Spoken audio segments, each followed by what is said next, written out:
welcome to the Past Play Gaming Podcast. This is a reflection on every video game story ever. My name is Matthew. And I'm Ben. And Ben, today we're doing our oldest game ever. Is it? Technically. When did this come out? 1998. Okay. This is Grim Fandango. Resident Evil 1 was technically 1996, but we didn't play the 1996 one. We played the 2002 one, which is the good one. So, yeah. And Halo was like 2001? Yeah, like, this is I don't know when Shadow of the Colossus was, but we played the remaster anyway. Yeah, but it was identical, so... To be fair, we played the remaster of this as well. Yeah, well, that's what I mean. I was going to say, the remaster... I think it's only, like, graphically remastered, and even then... Ooh. Yeah. And then Shadow of the Colossus is only graphically remastered, so it's also fair. Yeah, okay. So maybe Shadow of the Colossus is the oldest. I forgot. Doesn't matter, this one's pretty old. This one's pretty old, too. Grim Fandango, what are your thoughts on Grim Fandango? This game is a lot of fun, but oh my god, this might be the hardest game I've ever played in my life. I don't know if I'm just stupid, or if these puzzles are just absurdly difficult and make no sense. Like, I had a lot of fun with it, but oh my god. Yeah, the problem is that I want to like these puzzles. I want to like this game conceptually, but I'm not in the mode of these type of games, and some of these puzzles the solutions are so obscure that you would never get them. So I've got some issues with the puzzle design, but not a heap. I've got a lot of issues with myself. Yeah. For either one being too dumb to figure it out, or two just not being in that mindset. So something that I learned that I'm thinking about in hindsight is it's like almost all the dialogue is a clue to something, and I wasn't really treating it as a clue. A lot of the time I just listen to someone talk and be like, that's an interesting thing to say, and then move on and forget about it forever. And then I, use my friend the walkthrough, which I used all throughout this, because I really didn't have time to get stuck. So I used my friend the walkthrough, and I'd be like, oh yeah, I know why that makes sense. Yeah. But then, I still wouldn't continue to do that for the rest of the game. It's like I finished this, 2 days ago now or something? If I didn't have this walkthrough, I would still be playing it right now. Yeah, I would still be in the first year. Some of these puzzles one puzzle in the first year that absolutely bonkers.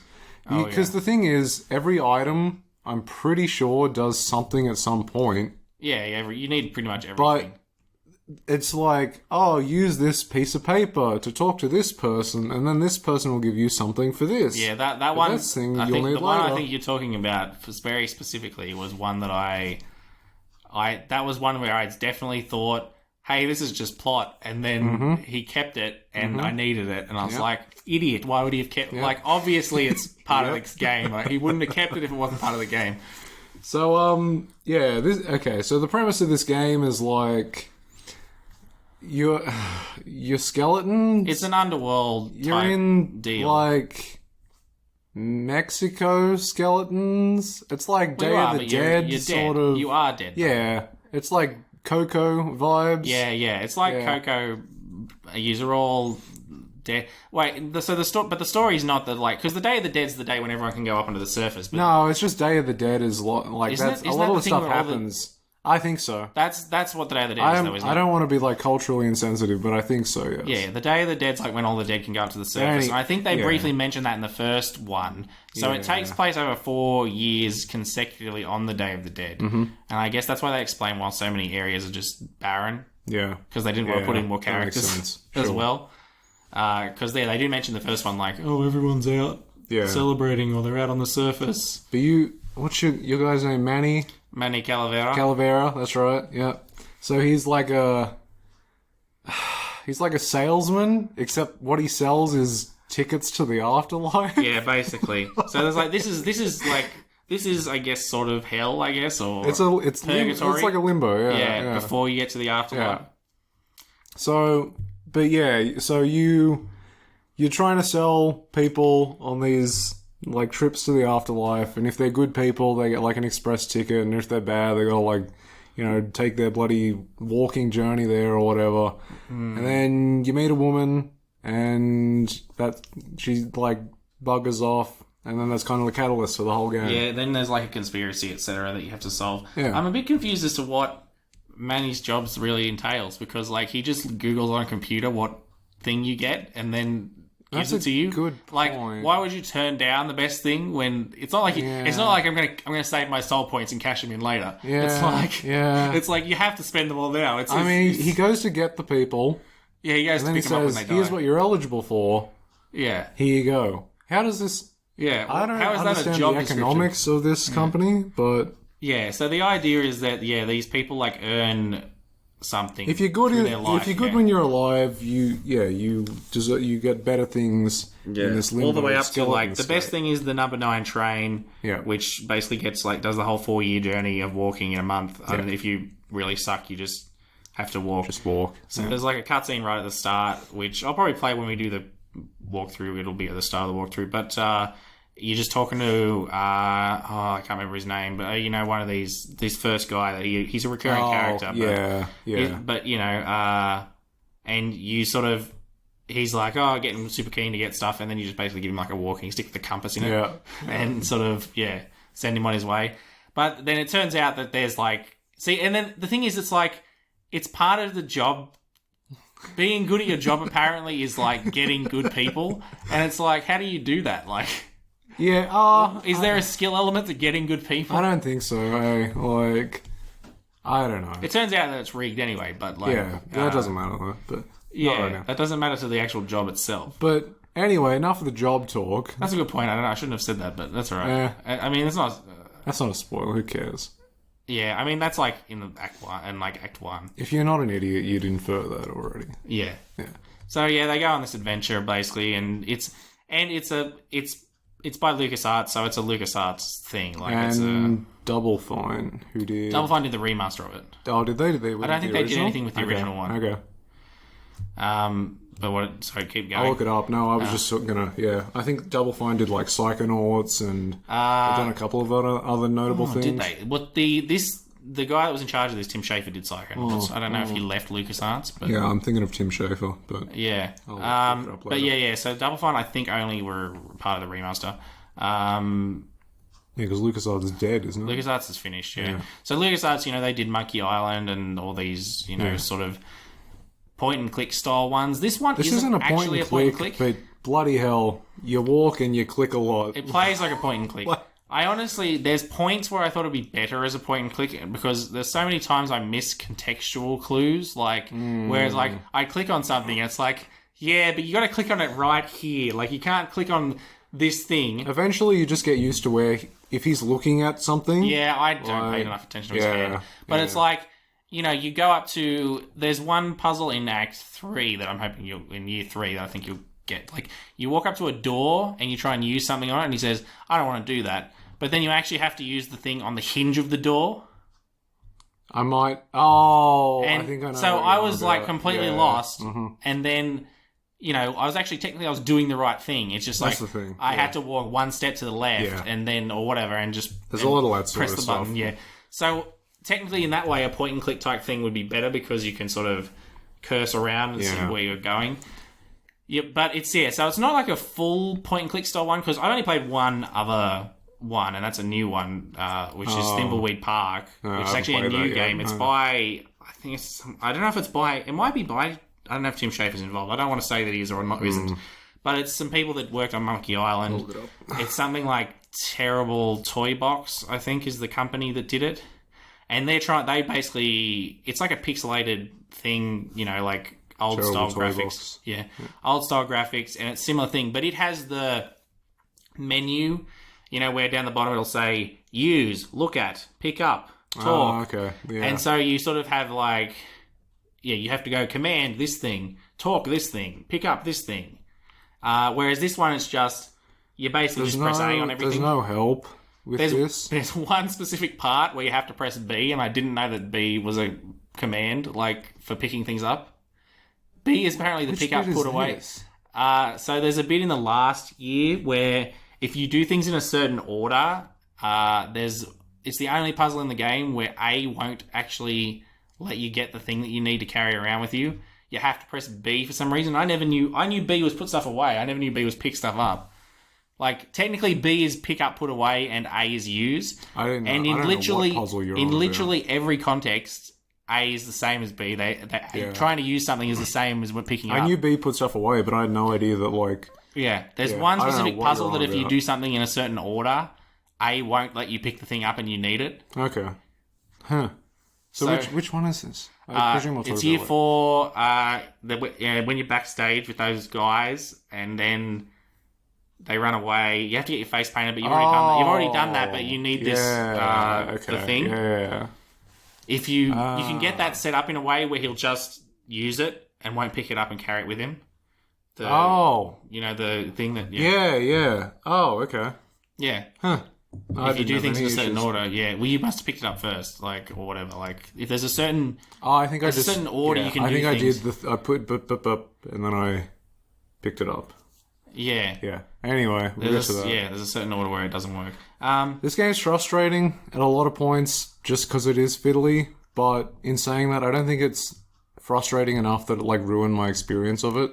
Even though I watched a walkthrough for, like, 110% of this game, like, I still had a really good time with it. Yeah, I enjoyed, like, the plot. It's sort of, as a lot of these games are, there's sort of, like, a humour to the whole situation and people's dialogue. The dialogue's, like, the acting's good, the dialogue's good.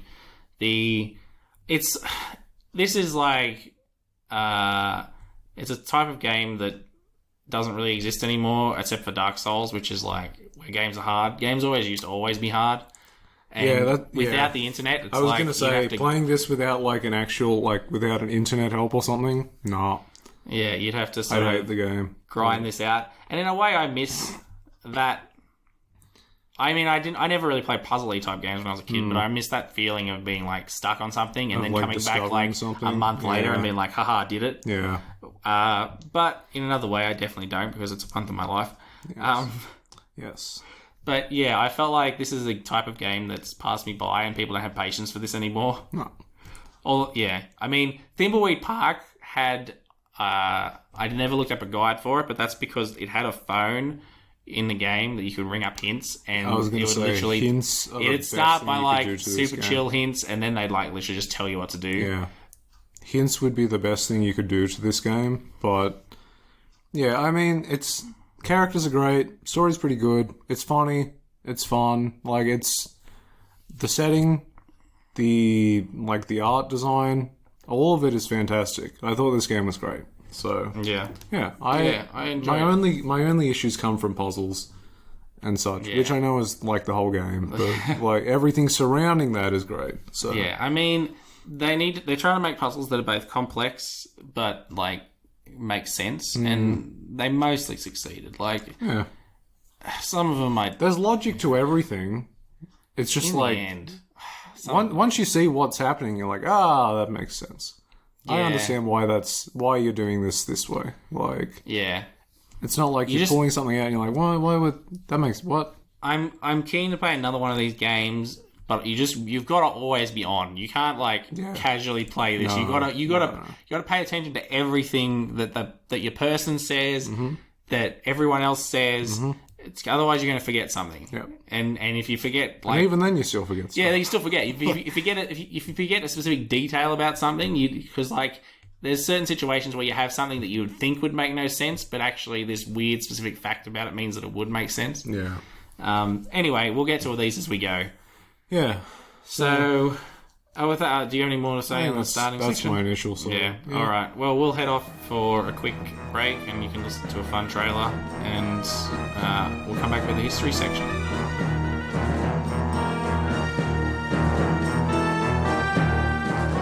Everybody here is just as dead as you. That's why we call it the land of the dead. Manny, what are you doing here? I wanted to see how your trip was going, Angel. I am your travel agent, you know.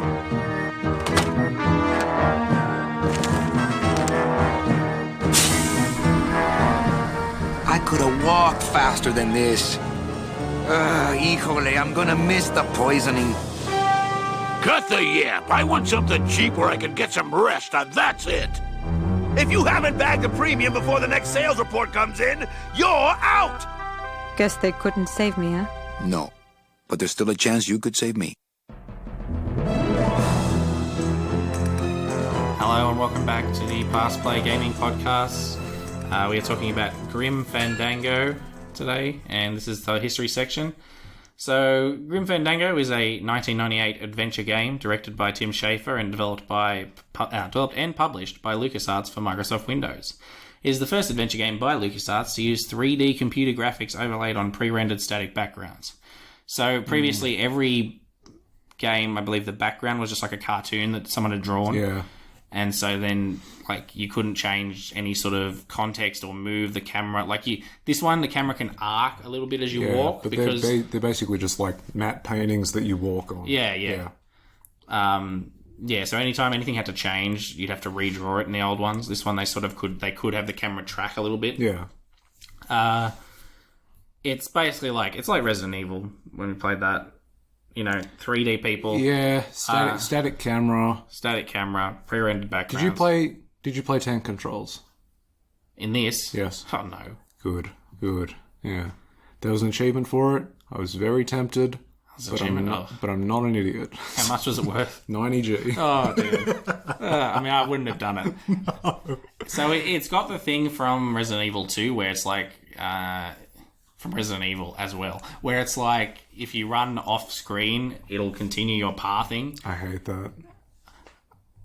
I do, but I don't. I mean, you do get caught in these ones where you run and then you're like, oh crap, I've changed cameras, try and change, and then it makes you run back the other scene, and then you're like flipping scenes. Yep. But I mean, with the stick control, it's like the only thing you can do because I know. It's never a problem with tank controls because forward's forward, so you're just going forward. Yeah, but tank controls in itself is the problem. Tank controls is the problem. It takes you forever to get anywhere. So the Monkey Island games, the first one was 1990, and they sort of were big throughout the 90s. There's a bunch of these Schafer games actually come on Game Pass at the same time. What else? This came on, and at the same time, Day of the Tentacle and Full Throttle both came onto the Game Pass. So those were all Schafer games. I don't know if they're all LucasArts as well. I don't know if I guess Monkey Island's never got console ported or anything, but some Monkey Island is at the very least. There was a 2011 remaster of the second one, which is why? Why not remaster the first one? So that was sort of been successful throughout the 90s, but people were starting to think that adventure games were finished, and at this point, and actually real-time strategy was coming in. I think it's real, and one of the games that they mentioned as being one of the real-time strategy ones was Myth, which you'll remember. Remember Myth 2 from the Halo podcast. So Myth they were sort of saying, oh, these games are sort of the new thing, but so Schafer had the idea for this and Full Throttle at the same time. Now, Full Throttle, you're just like a biker dude. I don't really know much about it. But, I don't know much about Full Throttle. You're a big biker dude guy. It's a similar type of game, but you're a biker guy. It's sort of a more traditional story where you're just in, the real world, I believe. So, he pitched both of those games at the same time, and they went with Full Throttle first, and it came out in 1995. And then they were sort of confident it was successful. And they were confident in Schafer, so they just sort of went, yep, we'll let you do your other one as well. So they started on that. It used a different engine and scripting language than other games in the LucasArts series, and the scripting language was something called Lua, and it's the first time it's ever been used in a game, and then it was used in other games afterwards, so I guess it worked. Yeah, sure. Yeah. Don't know much about that, but sure. No, I don't know anything about the technical side, but I wrote it down because it seemed interesting. Hell yeah. Manny was made of 250 polygons. Watch out. You can bloody count them all individually. Yeah. Yeah. So when they remastered this, they basically just redid the lighting and made everyone look smooth rather than look like they were made of pixels. There were 90 different sets, in terms of backgrounds, and only 90? Oh, yeah. That's probably not fair. That many. No, that's probably fair. Yeah. You wouldn't in any specific level. You wouldn't say there's more than 20. Yeah. No. Rubalcaba is the biggest level. And you wouldn't say there's more than 20 in Rubalcaba, different areas. That's a good point. Then I guess. And 50 different characters that you can physical characters, and I mean that includes the woman that's playing blackjack and the blackjack dealer, that you don't really talk to, but there's 50 different character models, and there's 3 Bs, in the B part. Actually, there's 4. Hated the bees. Yeah. So the background, as I mentioned in the previous section, the backgrounds are technically they're 3D, but they don't move, so you can. Yeah. So you can You can do this go thing into the where if you distance run and, into a like- corner, you can sort of arc the camera Yeah. to make it look, without ruining everything. Whereas, as I said, they'd have to redraw that whole thing. And I mean, all their previous games, the characters were 2D as well, like they were little sprite people. Yeah. So yeah, there wasn't really. It was just running left and right, as far as I could tell. I think you can run backwards, but it's like, you know what I mean? Like you can run up a drawn thing of stairs and stuff like that. But yeah. Yeah, and then they put in the thing about Manny's head where you look at stuff, obviously, because that's helpful. He looks at things that you could interact with, and whatever he's looking at will be the thing he'll interact with. If he didn't look at stuff, that's the only way you can interact with something. Otherwise you just mash it. I didn't even really know about. Yeah, I just ran around mashing A on things things that could be useful. Still did, but yeah. I mean, I think with the stick controls, you run too fast a lot of the time to really pay attention to what his head's doing.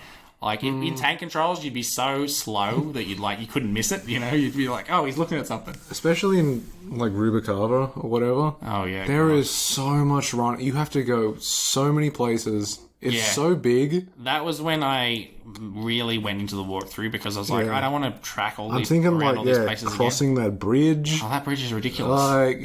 There is. I know they wanted to loop the whole area together, but that bridge is crazy long. So it was a weird. It's thematically, it's quite weird. So it's like you've got the Aztec thing about the skeletons, the Day of the Dead, and that all sort of Mexican.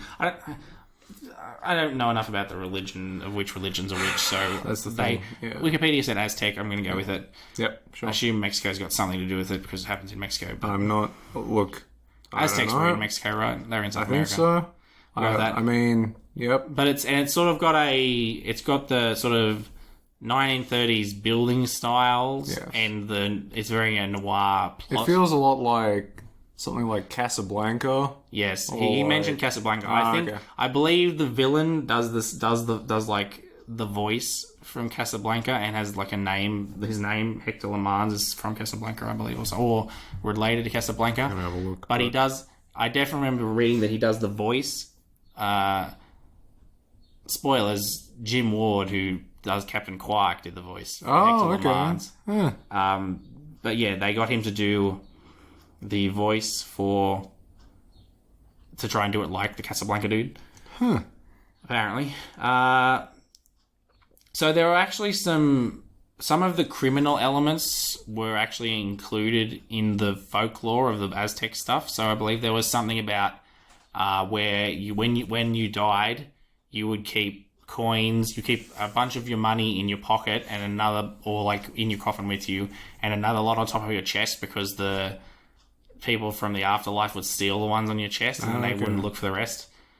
So that was sort of led into him thinking about criminal elements in the afterlife. Yeah. And then he sort of went to well, you'll be the Grim Reaper, and but actually your job's really boring, even though you feel like you're cool when you're the Grim Reaper. And then so it all sort of, and then the criminal element was Does anyone people else stealing. dress up? Or does Manny just kind of cosplay as the Grim Reaper? I think isn't Domino in his costume sometimes when you have those bits where you drive past him? Oh, maybe. I think when people you're supposed to be in costume Maybe. when you get your. I was just saying, Dead is people. Manny the only weirdo that dresses up? Yeah. This is why you're not getting the big jobs. He said it was noir because there's something honest about the way people talk in noir, which I guess there is. Everyone's just yeah. I don't know. It looks you see. Everyone is so just a sassy. Everyone is so garbage in this game to you. No one is nice. Yeah, everyone has a character that you can distinguish immediately. Oh yeah, which absolutely. is good. No just by one talking feels to the them. same, Yeah, except the bees. yeah. hate those well, there's bees. only one bee that matters.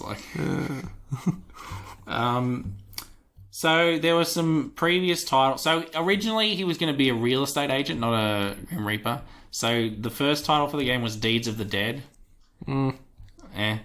These get worse, I think, as we go. No. Some other potential titles were The Long Siesta. I don't hate that. I just feel like that's I don't hate it. a little bit I don't know. It's just like, let's just make something Mexican, you know? Like, it's just like the long sleep, but let's make it Mexican, you know? Yeah. And the last one was really bad. Yeah. Dirt Nap. I actually I liked it. I mean, considering the game ended up being called Grim Fandango, like, just calling it Dirt Nap. I like a dirt nap. What? So, what is a fandango? The Fandango is a dance. I thought so. Yeah. So it being grim, I guess, means it's like... They name drop it once. I don't know if you got that dialogue. Yeah, I think so. I do remember hearing it. Yeah.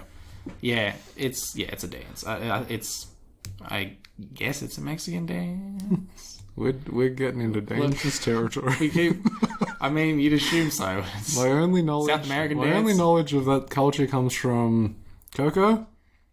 Disney's Coco, mind seen you. it. Disney, please sponsor us. And Smite. Smite is all I got. Yeah, I guess there's some Aztec gods in there, isn't there? That's all I got. Mayan. Mayan? Mayans, yeah. Maybe it's the same. So there's no Aztecs. I don't know. No, Mayan and Aztec are different. Next stop point, please. Okay, I've only got one. I've got two left. So there actually was some... They still had to drop some puzzles. I believe they worked on this for 3 years, and they had to drop stuff. Including, there was apparently a 5-step ending puzzle that never made it in at the very end of the game. The end of the game was nice because it wasn't too hard. Oh, the end of the game is so straightforward. Yeah, I mean, the very end, I didn't get it, but we'll get to that. Yeah. I just wanted to go to the end and just do the most obvious thing that you would do at the very, very, So very, very did I. end. And then- But you wouldn't allow to do that. Yeah, we'll get to that. Yeah. And he said they would have needed at least another year or two to get everything that they wanted in.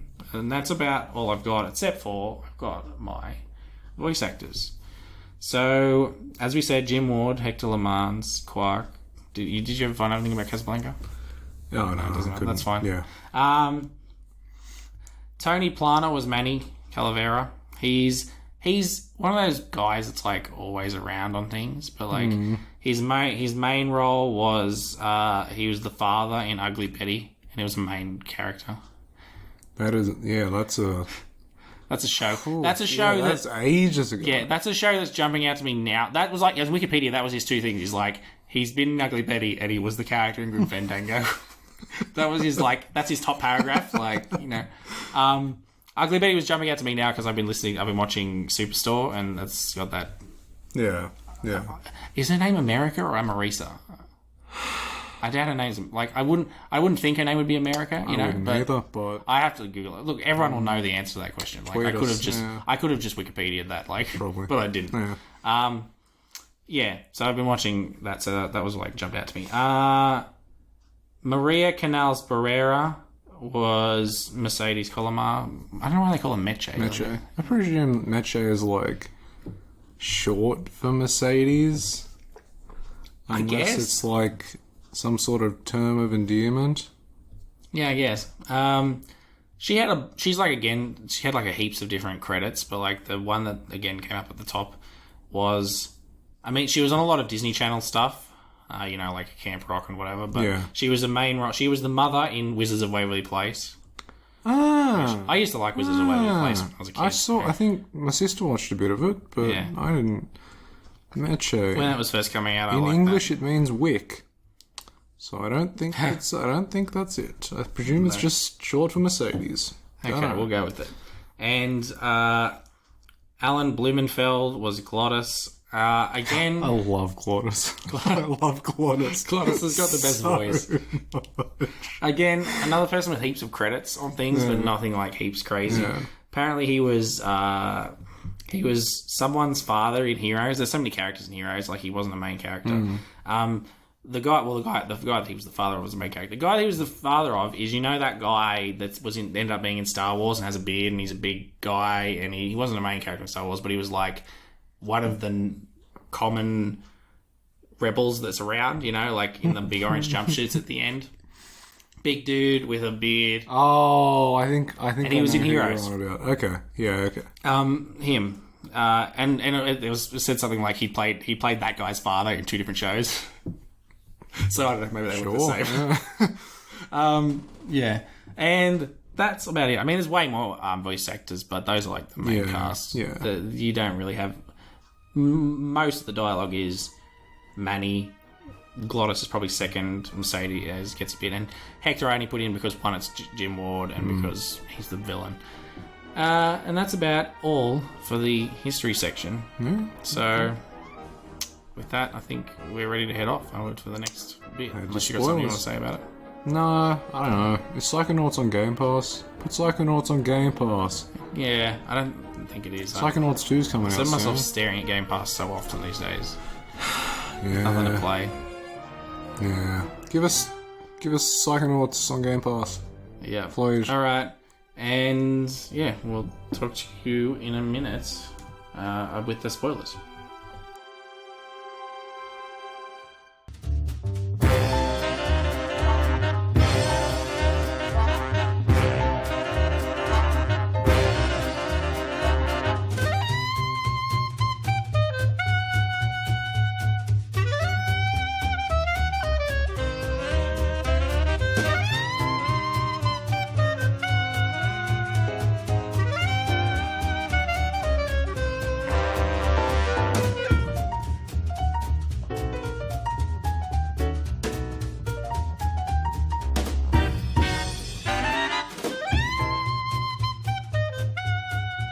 Hello and welcome back to the Past Play Gaming Podcast.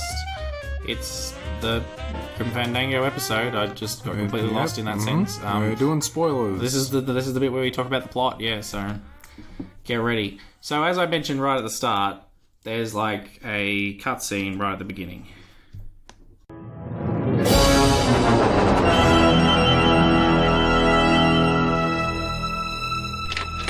Sorry for the wait, Mr. Flores.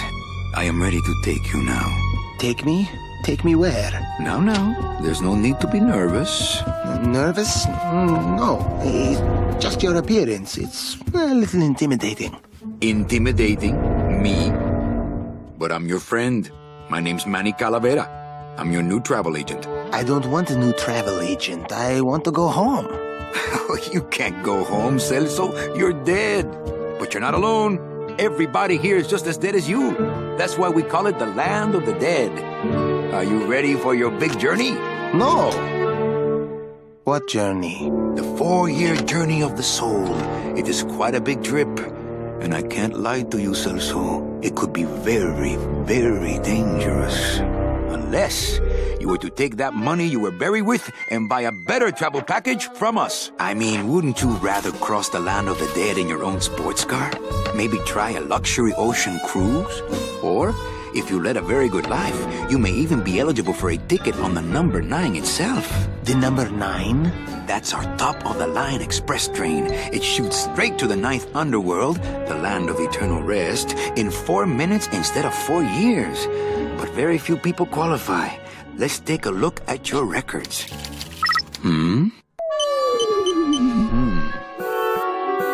Well, the bad news is the train appears to be just out of your reach, but I still got a couple of tricks up my sleeve here. Yaha! Yes, that's the ticket. The Excelsior line. Yes, she's a beauty. That compass in the handle will sure come in handy, too. Oh, you're going to have a great trip. Wish I was going. Why don't you? You could give me a lift. Oh, I can't leave here until I've worked off a little debt to the powers that be. Community service, eh? Well, I guess there are some folks worse off than me. Oh, I'll be leaving here soon enough. No thanks to dead and no commission low-life cases like yours, Menso. And I already explained what most of that is, so we don't need to talk about it too much. There's a guy. He basically explains the whole premise of what's happening here's in the, the world. business. Yeah, here's like how things work in this world. Here's your rules. We're establishing rules. Yeah. And so then it just sort of like it's one of those games where it just sort of leaves you there, and like Yes. you have to find You out go what do the your own objective is on thing. your own. So, I think I looked at everything in the office. You want to see if you can pick anything up. Have to be out in the office. Yeah. And then I would talk to the receptionist, and she's like, She gives you "Hey, the someone's been killed. There's a poisoning. Everyone, all the best. You gotta agents get gonna down be there. Domino's down there." Yeah. So So Domino's like he's your rival, He's but your rival. he's your work He's your work Buddy, colleague. yeah. Well, I wouldn't say buddy. No. You secretly hate him, but like I don't know if it's a secret. At some point, Oh, I told him I want to yeah. punch you in the jaw or something. yeah. You not so secretly hate him, but he's like stolen your office because you remember you can go in there and say this used to be my office. Like he's got the best office, so like, I didn't want to say that line because it feels like such like a. Oh yeah, I mean I just wanted to exhaust the dialogue tree, but like you know, there's some points where you think like, man, if I just keep talking to this person, maybe I'll find something out, or maybe something will advance the plot if I just keep talking. But it's just like you have to look him in the eyes and be like, this used to be mine.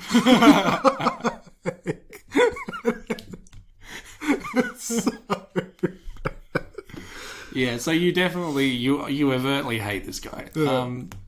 Anyway, you haven't met him yet. So Domino's your rival. She's this Ava chick that's the receptionist. She's got like the most stereotypical receptionist voice you've ever heard. Like, she sounds like Fran Drescher. Yeah, I was gonna say. Yeah. She has that sort of. Manny, go down to the poisoning. Yeah, I was gonna do it, but I didn't think I had a good enough voice for it. So you go down there and you I believe Domino's taken a car and then he told all the drivers to take the day off. So, because Domino's a bastard. Yeah. Because you can't drive your own cars apparently. Yeah. You Something need a about specific skipping car town guy. or something. Yeah, you're not allowed. So the reason that you're here and you work here is because you must have had such a terrible life that you are in debt to the world. So you didn't even get to do the 4-year walk. You just, or I don't know. I don't know if you didn't get to do the 4-year walk, or you chose not to and chose to work it off instead to get a ticket. That might be right. Yeah. See, I don't, because you in a bit you meet a bloke that's a clown. How bad must your life have been that you have to be a clown? Yeah, you have to work as a clown. Yeah, I don't know. I don't know how it works. So either you were so bad that they wouldn't let you even walk, or you instead of walking, you chose to work to get a better travel. Yeah. Either way. So you go down there and you meet Glottis, and I'll probably put in some early lines from Glottis just so you get an idea of his voice. It's locked. Hey, who's messing with my stuff? Oh, sorry, sir. I didn't expect... Sales agents usually don't come over to this part of the garage.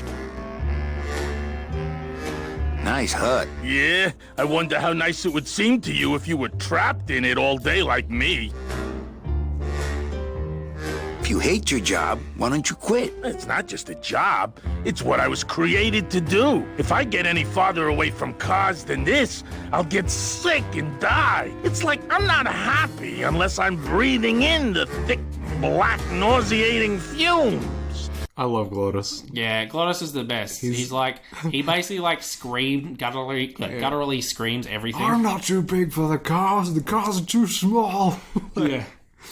So, yeah, he's like the mechanic that works on the cars, but he's not allowed to drive them. Yeah. But, well, I guess he is allowed to drive them. He can drive them, but he's too big. He loves driving. He loves driving. He actually needs to drive to live. Yes. As we find out later. Which makes no sense, because how has he lived up until this point? I don't know. I guess he gets to drive around, or... I don't know. Yeah. Maybe just working on cars helps him. I don't know. Sure. Yeah. So he says that he needs a work order, an official work order to edit the car so that he can fit in it. So work on it. I don't know, what's the word? I don't know what I'm looking for. Yeah, I guess. I was trying to look for the mechanical word for edit. Because it's not edit. I'm just going to say customize. Yeah. So, you try all the obvious things first, you walk up to the receptionist and say, hey, can you get the boss to sign this thing? Yeah. And he says oh, go away, whatever. And then you got to just keep trying different places. There's 2 elevators. One leads to Glottis's bit. Here's the thing. I think when I played it, I went outside first. I think I went upstairs first. And I saw the computer. And it's like, hey, like you choose which setting the boss will say. Yeah. And I'm pretty sure I chose the correct one first up. I hadn't looked at a walkthrough at this point. But the one was like, oh, geez, what's her name? Just Ava sign it yourself. or whatever. Sign Yeah. it yourself. And I was like, that's probably going to be important. Yeah, see, yeah, I fluked it that because there's 2 elevators to choose, so I fluked it that I chose the plot first. Yeah. And you, like, found it out beforehand. Yeah, I went out. I was on the street. I'd talked to the clown before I talked to Glottis. Like, I'd done all that stuff first, so... Yeah, so you can go down out there. There's a clown that, like, he'll do balloon animals for you. Mm-hmm. For some reason, you can ask him for Robert Frost. Robert Frost. In other languages, apparently it's Sherlock Holmes. Oh, okay. But, yeah. Oh, is that... Why would it not be Sherlock Holmes for us? I mean, I guess Robert 'cause Frost is American, I guess, yeah, but, like, Sherlock Holmes, everyone knows Yeah, Sherlock I Holmes. know, but... I don't know.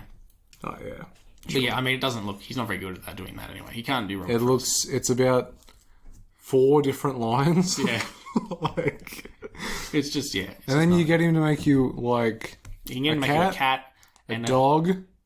a dingo, sorry. I don't think I ever used the dingo No, you one. don't need the dingo. Okay. Alright. I didn't know if I'd missed something. And then you can ask him for dead worms. Dead worm, which is just him giving you a balloon. Which comes into play Comes in later. later. So, yeah, you head around the back of the building and you can see that there's a...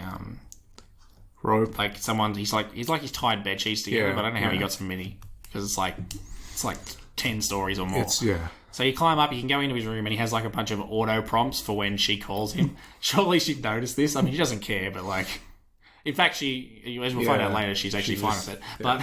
But yeah, you just change the auto prompt to, oh, geez, Ava, just you sign it, like, and then so he sounds like, I can't remember his name. J. Jonah Jameson.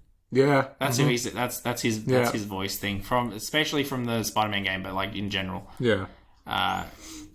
Yeah. So you head back down, you head back up, and then you ask her again. Like it's like you can ask her an infinite number of times. Like you just keep asking her, and he keeps saying no, and then you come back on the 50th time, and he's like, "All right, do it."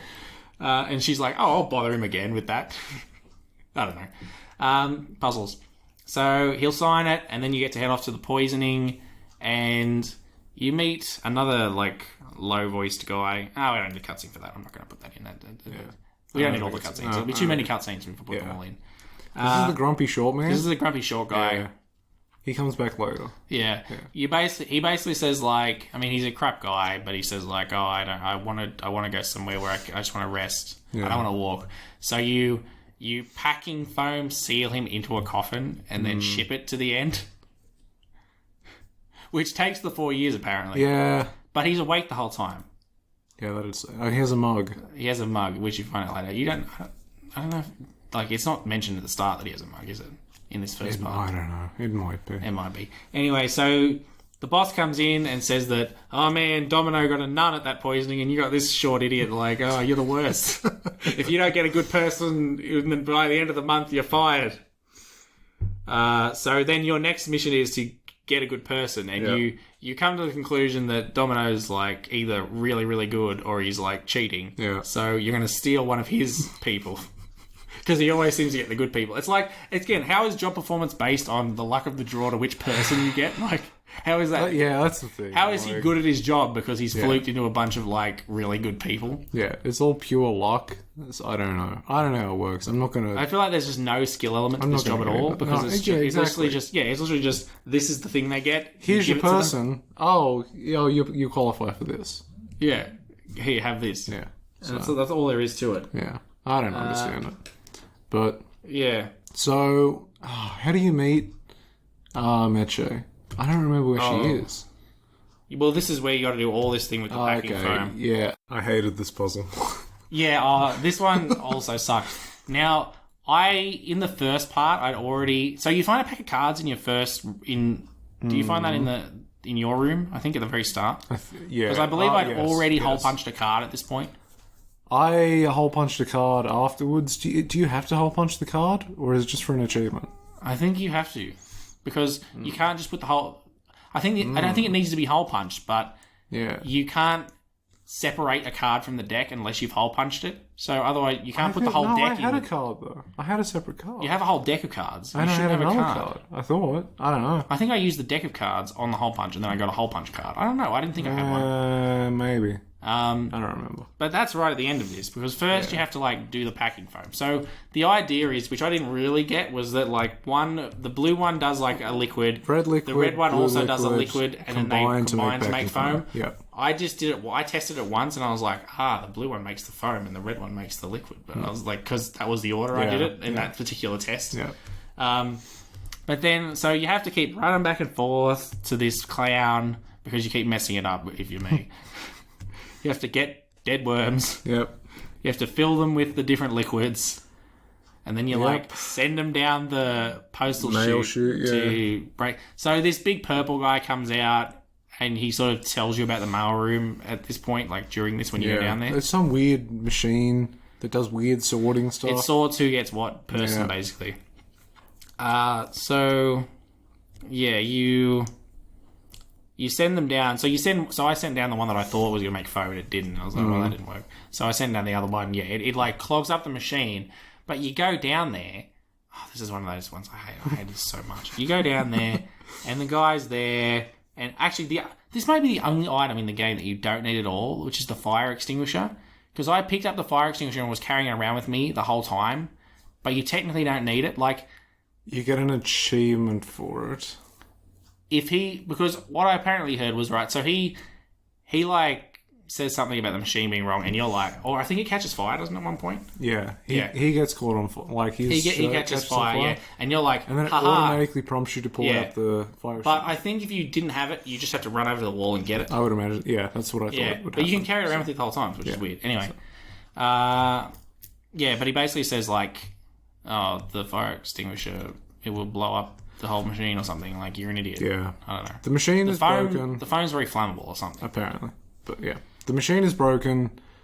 And he's down there looking at it. And then you have to lock the door behind him.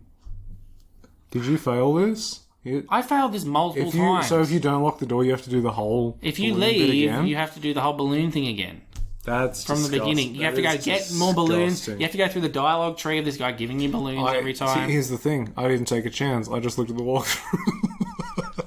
I was still like no walkthrough at this point. Like, I was still legit. Filth. So the problem is that this freaking lock is impossible to get to. Like, I was like, even when I knew what I had to do, I was like, come on, door, come on, let's go. And does it? You have to like stand in the most illogical spot ever to move this lock. Does it Otherwise, give you he like a just tries to grab stupid the door. cutscene to suggest you need to lock the door?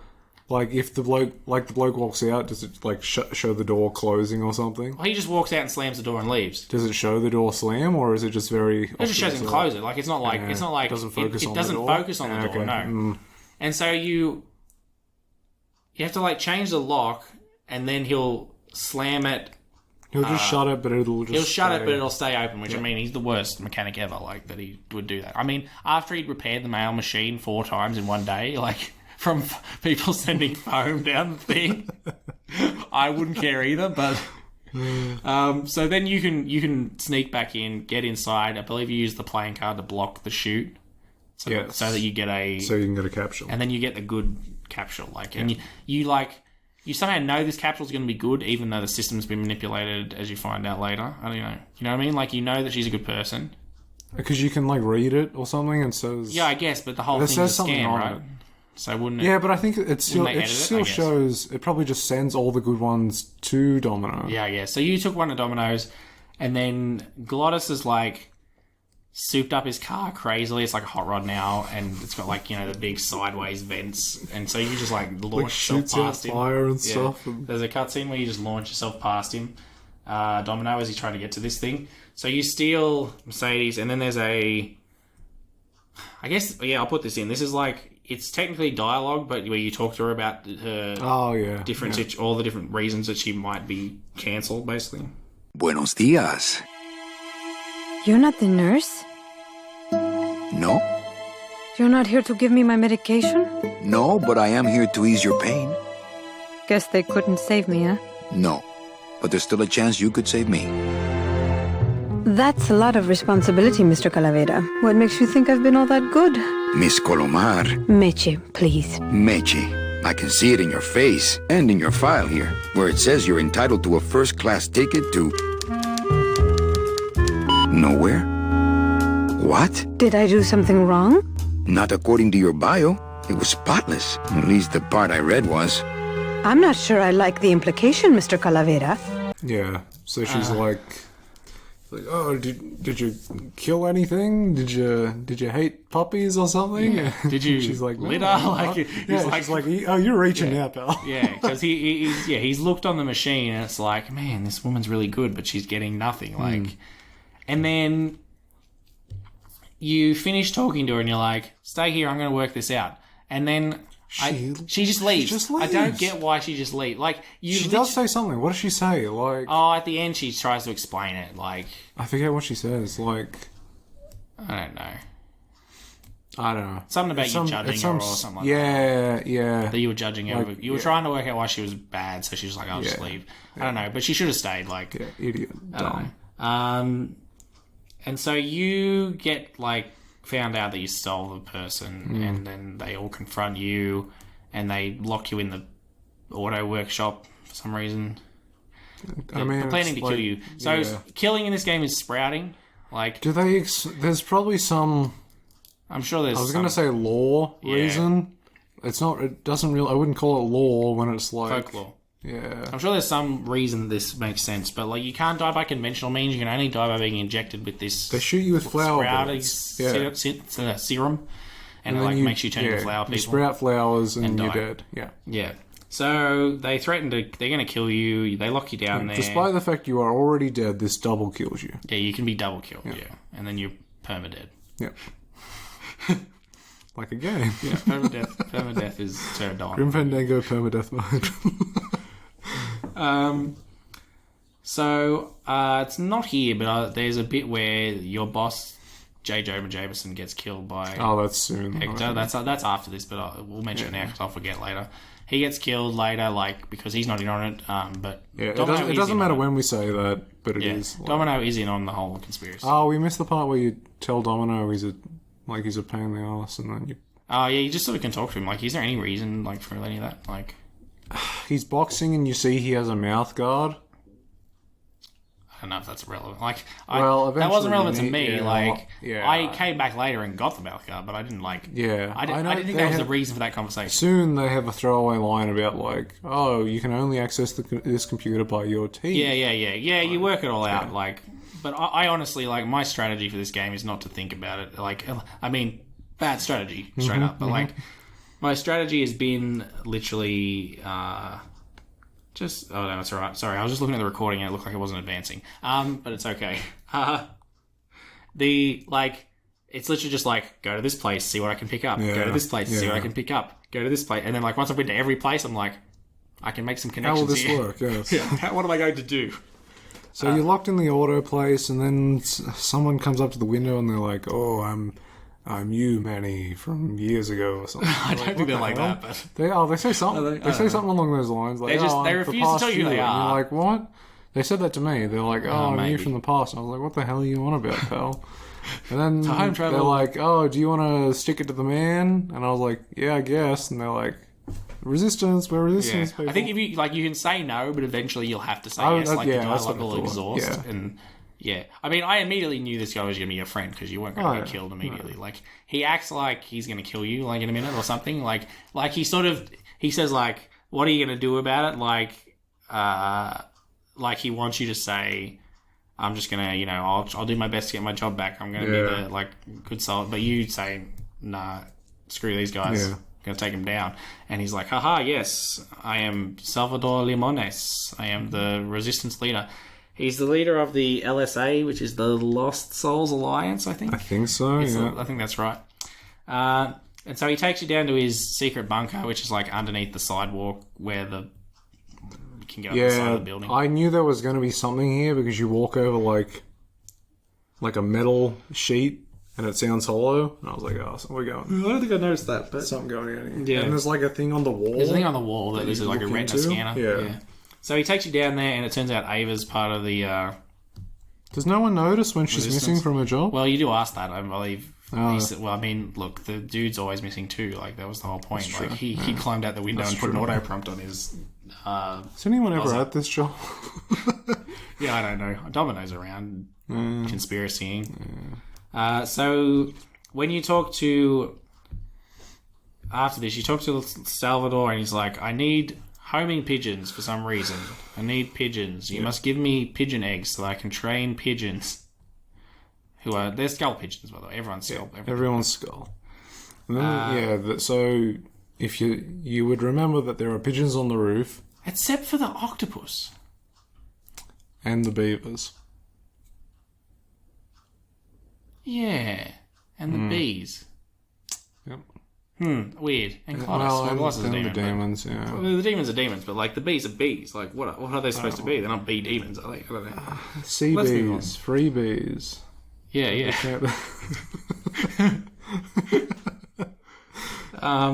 He wants pigeon eggs, and you talk to Ava, and she's like, because you're like, I just want to leave, I'm out of here, and she's like, no, we need your teeth to open the computer, and so that's that. You could take that as like, oh, okay, that's plot reason why I can't leave, but you actually supposed to take that as, I need to get something for my teeth. So. Yeah, you can find this mouth guard up in Domino's office. You have to punch the punching bag multiple times to get it. Yeah. Which, if you only interacted with everything once and then left, you'd miss it. But you can see sort of see it. You can see it's up there, and when you hit the bag, it moves a bit. Yeah. So you pick that up, and then when you're trapped in that room, there's this thing that. This bit makes no sense because I was under the assumption it's just like motor oil or something. Yeah. That's what I thought it was. But it's like it's really thick, kind of like a viscous liquid or something. Yeah, that you can make. You're like, oh, it's gooey, and it's called auto body filler. Yeah. I don't know, but apparently you can make a mold of your teeth out of this. Yeah. So I'd put it on my mouth, and then I was like, all right, now I need to freeze this or something. Like I need to make it stay. But it was done, so I just had to take that down, and they were like, haha, good job. So, yeah, I don't know. I don't know how it worked, but I'll take it. This is another bit. While you're in Domino's office, you get a piece of coral. Oh, yeah, you can get a piece of coral out of his desk. It's like a trophy for something, or... Is it? I think it's a trophy for something. I don't know. But coral comes up later. And you can use that as a grappling hook to get on the roof. Which took me forever as well, because I couldn't get him to interact with the small piece of the rope. You need to get the right prompt. Yeah, you have to get the right interact, otherwise he'll just climb back down. Yep. But you get on the roof. There's a piece of pigeon. Hopefully, you've already spoken to Clown Man and gotten your cat balloon. Yeah. Now, I found this funny, even though I had no idea what to do. I tried... you try to run at them, they chase you away. Yeah. I tried running at them with a cat balloon, they chase you away. I tried running at them with a scythe, they were like, not scared of that scythe. I tried running at them with Robert Frost. It didn't work. And then, so there's like a little dish that you can put stuff in, which I worked out. So but then, see, the bit that had gotten me was that I never picked up any bread. See, I picked up the bread. There's like just an innocuous basket of bread near the clown that you have to go and get some baguettes out of. And so you have to I don't know, these pigeons are so smart that they're not scared of the cat. But specifically the cat balloon, you can't put the dingo balloon in here, even though it would be the same effect, right? It would just be a popping balloon. Just a pop balloon, yeah. You put the balloon in there, then you grind bread on top of it. They'll come eat the bread. They'll pop the cat balloon. Now I only found that out in the walkthrough that you had to put the cat balloon. Robert Frost popping wouldn't scare them, but when cat balloon pops, that scares them. So then they all fly away and you can get the eggs. My only logic is... maybe it's the game, because in your head you'd be like, oh, cat, pigeon. That'd make sense that it'd scare them. Well, yeah, but it should be any balloon. I know, but I think it's just the game is trying to prompt you to be like, oh, okay, this would work here because it's a cat, right? Not so much I guess. A balloon, but I don't know. I guess, but the solution ends up being it's a balloon. Yeah. So I mean, maybe the birds see a flash of cat before it explodes, and they're like, "Oh no, this cat's serious," and they run. I don't know. But if a dingo does that sound, they're like, "How did that guy get teeth on the dingo balloon?" Well, that's impressive. I don't know. Yeah, he did pretty well. Yeah. But you do say doesn't really look like a dingo. Like, yeah, you're so good at believing doing many. Yeah, because he offers you, you're like, oh, can I do one? And then you like pop it or something. Yeah, you immediately make it crack. Oh no, I know there's an achievement for someone popping one. I think you can yell bang at him. Yeah. And he pops it. Yeah. Okay. Yeah. So once you've done, you can do both of those things in either order. But once you've got the pigeon eggs, you give them to Salvador, and he's like, all right, you can leave. Yeah. And then there's a sort of a cutscene that basically explains your objective. So I'll put that in. You must go to the town of Rubacava, my friend, if you want to find your lost soul. How do you know where she is? I don't, but everyone who wants to get to the ninth underworld must cross the Sea of Lament, and therefore must go to Rubacava to get passage on a ship. As long as you get there before she does, you'll find her. But it may be quite a wait. I'll wait as long as it takes. Manuel, are you in love with her? Love? Love is for the living, Sal. I'm only after her for one reason. She's my ticket out of here. Yeah, so I mean, basically your thing you got to do is like you're trying to either intercept Meche on the way. Yeah, you're trying to like, or if you get past find her, or yeah, you're trying to find her. I don't know why you're really trying to find her. Like, because you're you don't in love really with know, her, bro. Yeah, but you've only known her for like a minute. At this point, you say that you're not in love with her. I don't know what to tell you. At this point, you say that you're not in love with her, and I mean, I took him at his word at this point. Like, but he's a filthy liar. Okay. Yeah, you're trying. I mean, you don't really know there's a conspiracy at this point. You're just trying to save her because you think she deserves to be. You think she deserves to get like a good stuff. So you either are going to find her on the way, or if you get to the next place, which is Rubacava, you're just going to wait for her to turn up. Yeah. So I think you go through like these secret tunnels to get there, and then like right when you get out, you encounter Glottis, who has been fired. I think he got fired, and so then he's so depressed. So now you're in some gross, decrepit forest. Yeah, it's like the petrified forest, I believe it's called. Yeah, he's so depressed that he got fired that he literally pulls out his own heart and throws it into the woods. And then he survives for a little bit, but like he's like then he sort of just like dies. phases through his own body to rip it out too. Yeah. Like, so yeah, you're like maybe you shouldn't have done that as he like dies on the ground, and you have to go get his heart. This one's really pretty easy because there's not much like. They reset you here, and you drop all your items. So, like, if you had, if like me, you picked up 5 backup baguettes just in case, you get rid of them. I appreciate that. I still had like 3 dead worms because I was like, I'm going to fail this puzzle again. This bit sucks, and I hate it. First of all, I hate when you have to drive the car. The car's controls the worst. are garbage. Well, the car driving would have been better with tank controls, actually. It's one of the few things that would have made it easier with tank controls, because it sort of is still running tank controls. Yeah, but not... Yeah, if you try and use the stick, it's all over the place. It's garbage. But the heart's the easy part. That's the first bit. We'll go first. But then there's also bones near the heart. Yes. Which you need... Yes. The beaver. And I'm glad I looked at a walkthrough. Can't you get bones from somewhere else? Or did I go there and get bones? I guess I did, yeah. Because if I had to come back here several times, I would shoot myself. I backtrack all day. Yep, I would have shot myself. So, yeah, you get bones. You have to, like, throw... It's stuck in a web, so you can't just cut it out. You got to throw a bone in there, and then, like... You, like, hook it, and you, like, hook the bone and launch the heart back. I don't know. So, Gloves is fine. You get in the car. Car's terrible. There's 2 places to go. So, we'll go... I don't know which is worse. I hated the tree farm bit where you get the spinner. Oh, this was the first time I actually looked something up. So it's just so this weird. One, I tried to do this one. There is no logic to this puzzle at all. I mean, there's logic once you know what you're doing, but it's so they don't dumb. tell you that you need to get these things in sync. No. He just says, "Oh, this thing should fall over if I change the weights." Yeah. And then Glottis is on it, and then you have to. So there's... It's like a vertical windmill, if that makes sense. Yeah, it's spinning around, kind of like a helicopter. Is it even really spinning? Like, I guess it has to be because he's spinning, but like, it sort of just goes like, chook, chook. Oh, that bit sideways. does, but then the top bit spins. I didn't really even see the top bit much. But the side bits are like dunk, dunk, dunk, dunk, like back and forward, left and right. And there's 4.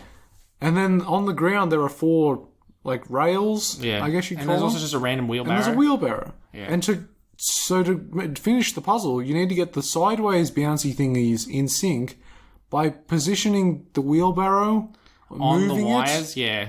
It's like You have to move it onto It the is wire, and when you move it on that ridiculous. specific wire, that specific one out of the four will stop, and then you got to move it back. Yeah. The problem is it's not like instant either, so you got to like time it to when. this puzzle is I'm gonna move ridiculous. in I looked up the walkthrough and it still took me forever. Oh to yeah, get it took me done. ages to get sync. So you have to get like It is you have to make it go right, left, Yeah. together, so that it'll be off balance. Then he climbs up there to fix it, and then you turn it on while he's up there, so he spins and knocks it down. It's funny. It's so funny that like the first time he's like, "Why'd you do that?" And he's like, "It was an accident." He's like, "Oh, okay." And then I did it like Oh, I bumped it with my elbow. I did it like 4 times, and every time he's like, "Come on, Manny, I told you not to do Give me a that." break, Manny. And then you just say something stupid. He's like, "Okay, it's fine." Now, no funny business this time, Manny.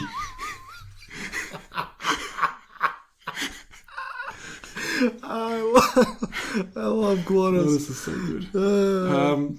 So you knock down this thing.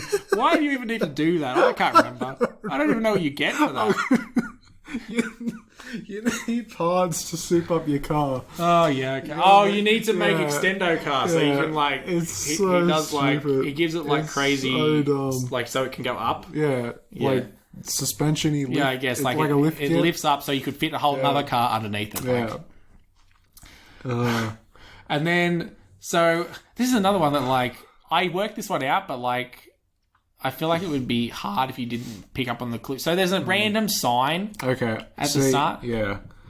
You can pick up the sign and then put in... There's another bit, like a big open area where you put the sign, and if you get the positioning wrong, it like points to where you got to put it.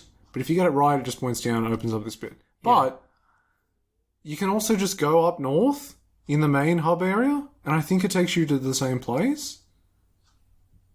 Yeah, you're right. Actually, see, I'd given up on the tree, so I did this first. Yeah, but so do you have to do the sign bit, or does the sign bit take you to the part where you get the key, and then the north bit takes you to that door?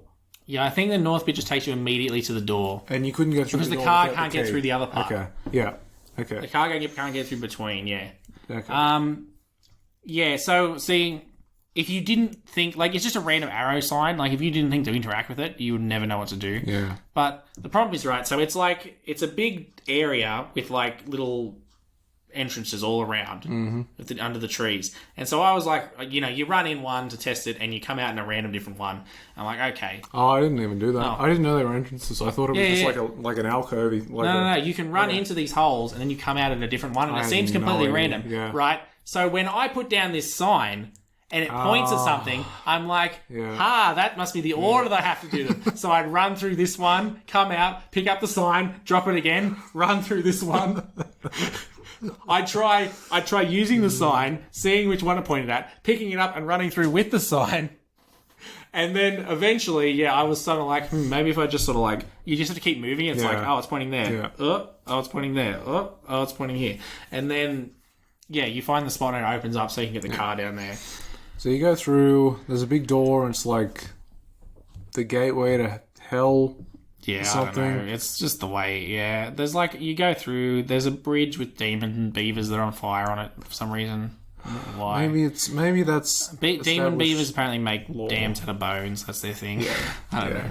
So you, you still have your fire extinguisher, don't you? That's what you need the fire There extinguisher you for. go. There you go.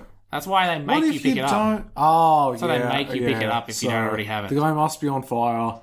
And you have to run over and get You the fire get it, and extinguisher. then he's like, nah, And he's like, no, pal. don't use it. Yeah. Okay. Why do they even put a fire extinguisher in there if it's not going to blow up? I don't know.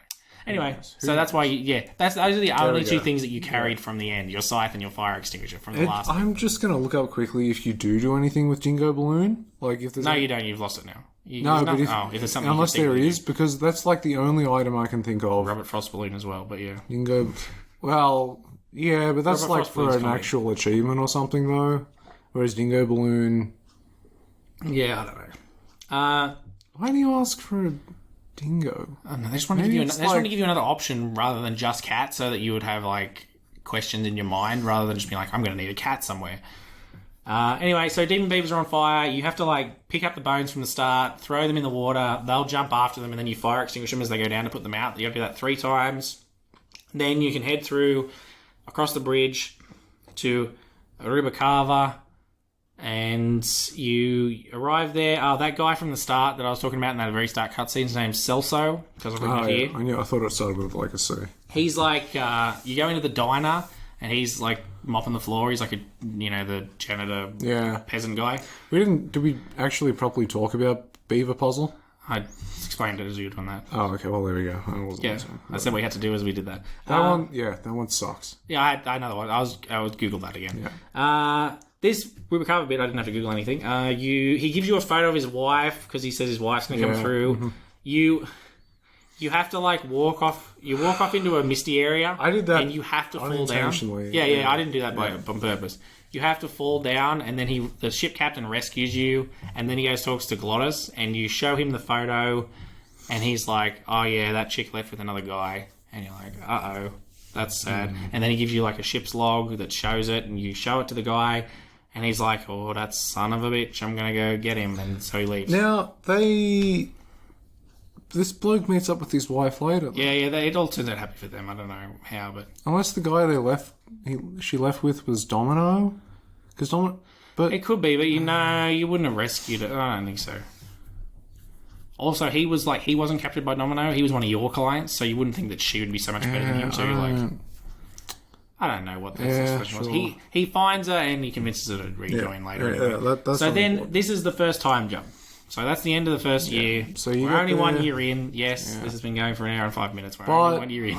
I think the rest is pretty quick. Oh, mate, Rubicava, dude, like that. We're gonna blitz through that. Year 2. Get ready to blitz. All right. So as it becomes sort of a running theme, I mean, it's only a running theme of 2. It's like he leaves his job and you get the job as the floor mopper at the janitor's place. Yeah. Flash forward a year and you own it, and it's a casino. Yeah. So, like, you've just taken over this whole place. So you're living your best life, being a casino owner. Running the casino. And it's the Day of the Dead again the next year, basically, as it always is. So you head down your stairs in the casino. You can manipulate this roulette thing, but I don't know what I don't think it does anything yet. You can tease something that you might sort of need later. Like, I messed with it just randomly. Like, I don't even know how it really works. No. You can, like, lock it on a certain number, but I don't know. There's like a magnet button. Yeah, because that's the only button you can press. I think you can lock it on a certain number, but I don't know, like... You're supposed to be cheating for the police captain. Yeah. But if you do anything to it, it counts as cheating against the police captain. So I did it once, and the police captain's like, "Oh, I can't believe it. Oh, man, I'm out." And he leaves. Like, I'm so angry. And so that sort of teases that you need to do that later. Yeah. There's a note here that I missed for ages on your desk. Oh, okay. No, I got it. And this was the number one thing that I thought, no, this is just plot. I read this note, and he's like, "We got some pigeons, and we called them Manny and Meche." Is this necessary? Oh. We called them Manny and Meche, and you're a good man, Manny Salvador Limones. And I'm like, all right, plot, I like it. And then he kept it in his jacket, and I didn't think anything of it. Manny. Yeah. I endorse you as a You're a hero. fighter. You're a hero. Yep. And so I immediately just went, yeah, that's plot. He kept it in his jacket. Yeah, why not? So you head downstairs. You can talk to Lupe, who's your, like, bubbly coat check girl. I don't know what her other, like, is that just her only thing? She's like coat check girl. She's like receptionist. Yeah, she's like your receptionist. Yeah. She's like, wow, I've come up with a system to sort coats and stuff. She comes up with, I have a new coat check system. And I'm like, yep, cool, that's just some plot I'm off. Yeah. Like, that's not going to play into anything. So, it has numbers and pictures. And you're like, oh, cool, don't care. You literally, like, that's literally Maddie's thing is like, she's like, are you even listening about my thing? And I'm like, yeah, not really. I need you to put in, when we get to it, the bit with the police chick. Oh, yeah. That's my favourite. That's coming. I actually messed that up a couple of times because I didn't realise that you had to offend her. Yeah. So you head downstairs. There's like he has these. Glottis is playing piano. Oh, you can do that. Yeah, I don't think I went that way first. I might have. Yeah, Glottis is down there playing. He's like a lounge singer now. Yeah. know if he has the voice for it, but that's what he is. He's wearing like a Did suit. he sing the Rusty Anchor song for you? When you talk to him, he like says he's working on a new song, right? Oh no, this is like... We'll get to that. Okay. So you head down and there's like a weird crow, skull-faced crow thing that's Le Mans thing. Oh yeah. And then that show, you like look past it, you see that Domino's got Meche and he's taking her on the boat. You run and you jump on the boat and then she kicks you off, Yeah. which is like, oh, plot. Yeah, does she throw a wine bottle at you? Or does Yeah. She, yeah. Yeah, she might actually, yeah. She throws a wine bottle at you and you're like, whoa, Meche just betrayed me. Uh-oh. I gotta get after her. Domino's got her. And then, so this, unlike the last year where you sort of move from place to place, this entire year is all in one area and you've got to just solve everything. So here, the ship captain, you say, I've got to go after them. And the ship captain says, I've got this boat here, but it's full. And you're like, what do I have to do to get on this boat? And he says, well, Glottis could get on because he's a big, strong dude, but he needs tools.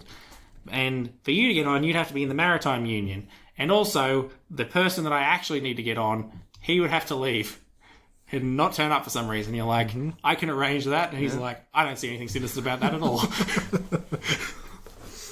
So then, what's the first... I mean, you can do this in any order, which is part of the confusion. Is talk like about this, yeah. So actually, so I'd already talked to at this point Chowchilla Charlie in the casino. Yeah. So you talk to him, and he's like, I got kicked out of the racetrack because I was rigging the bets. I was printing fake slips. I have like a betting receipt for you. And it's like, okay, pal. And so he's like, you're like, how did you rig? How did you print fake betting receipts? He's like, here's my thing. And he's like, I'll take that. Yep. He's like, give it back. So you can talk. I'll go with this one. I think this is what I got first. Union card, yes. So you can talk to him again because see this one I put together on my own, right? I'm like, this is an illegal dude. He might be able to get me a fake Union card. So you go talk to him. He says, I'll get you a fake Union card if you steal my briefcase full of money from the VIP room in the casino, in the racetrack. So, and he gives you his VIP pass so you can get in there to steal it. Yes.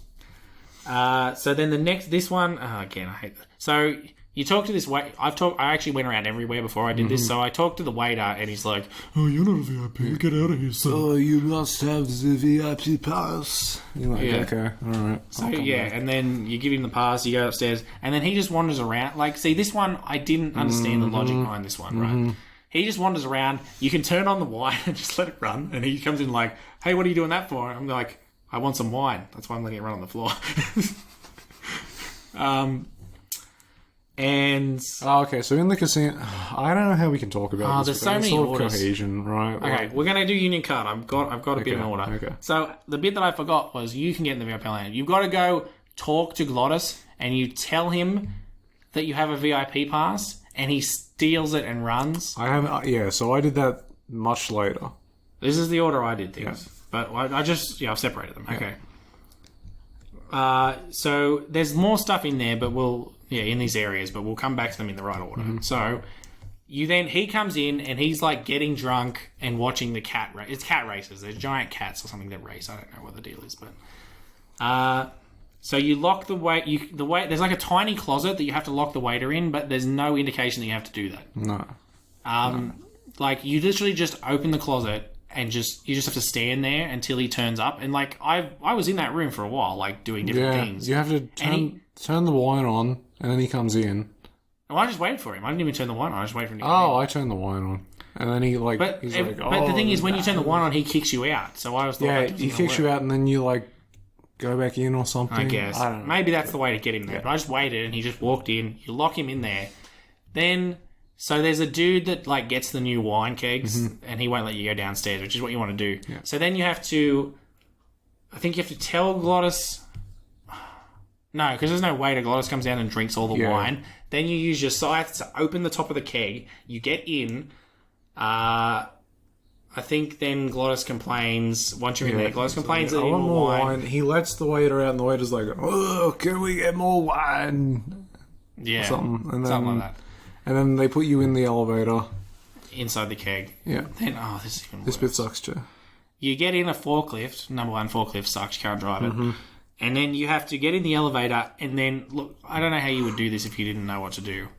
I had my suspicions, but I did eventually look it up. Yeah, you have to drive, you have to be in a specific spot, and you have to drive the forklift forwards, and it'll, like, catch a ledge on the way past, and then that lets you get into the room where you can get the money, which turns out it's not money, it's actually double N tickets. Yeah, the train tickets. For the train. Yeah.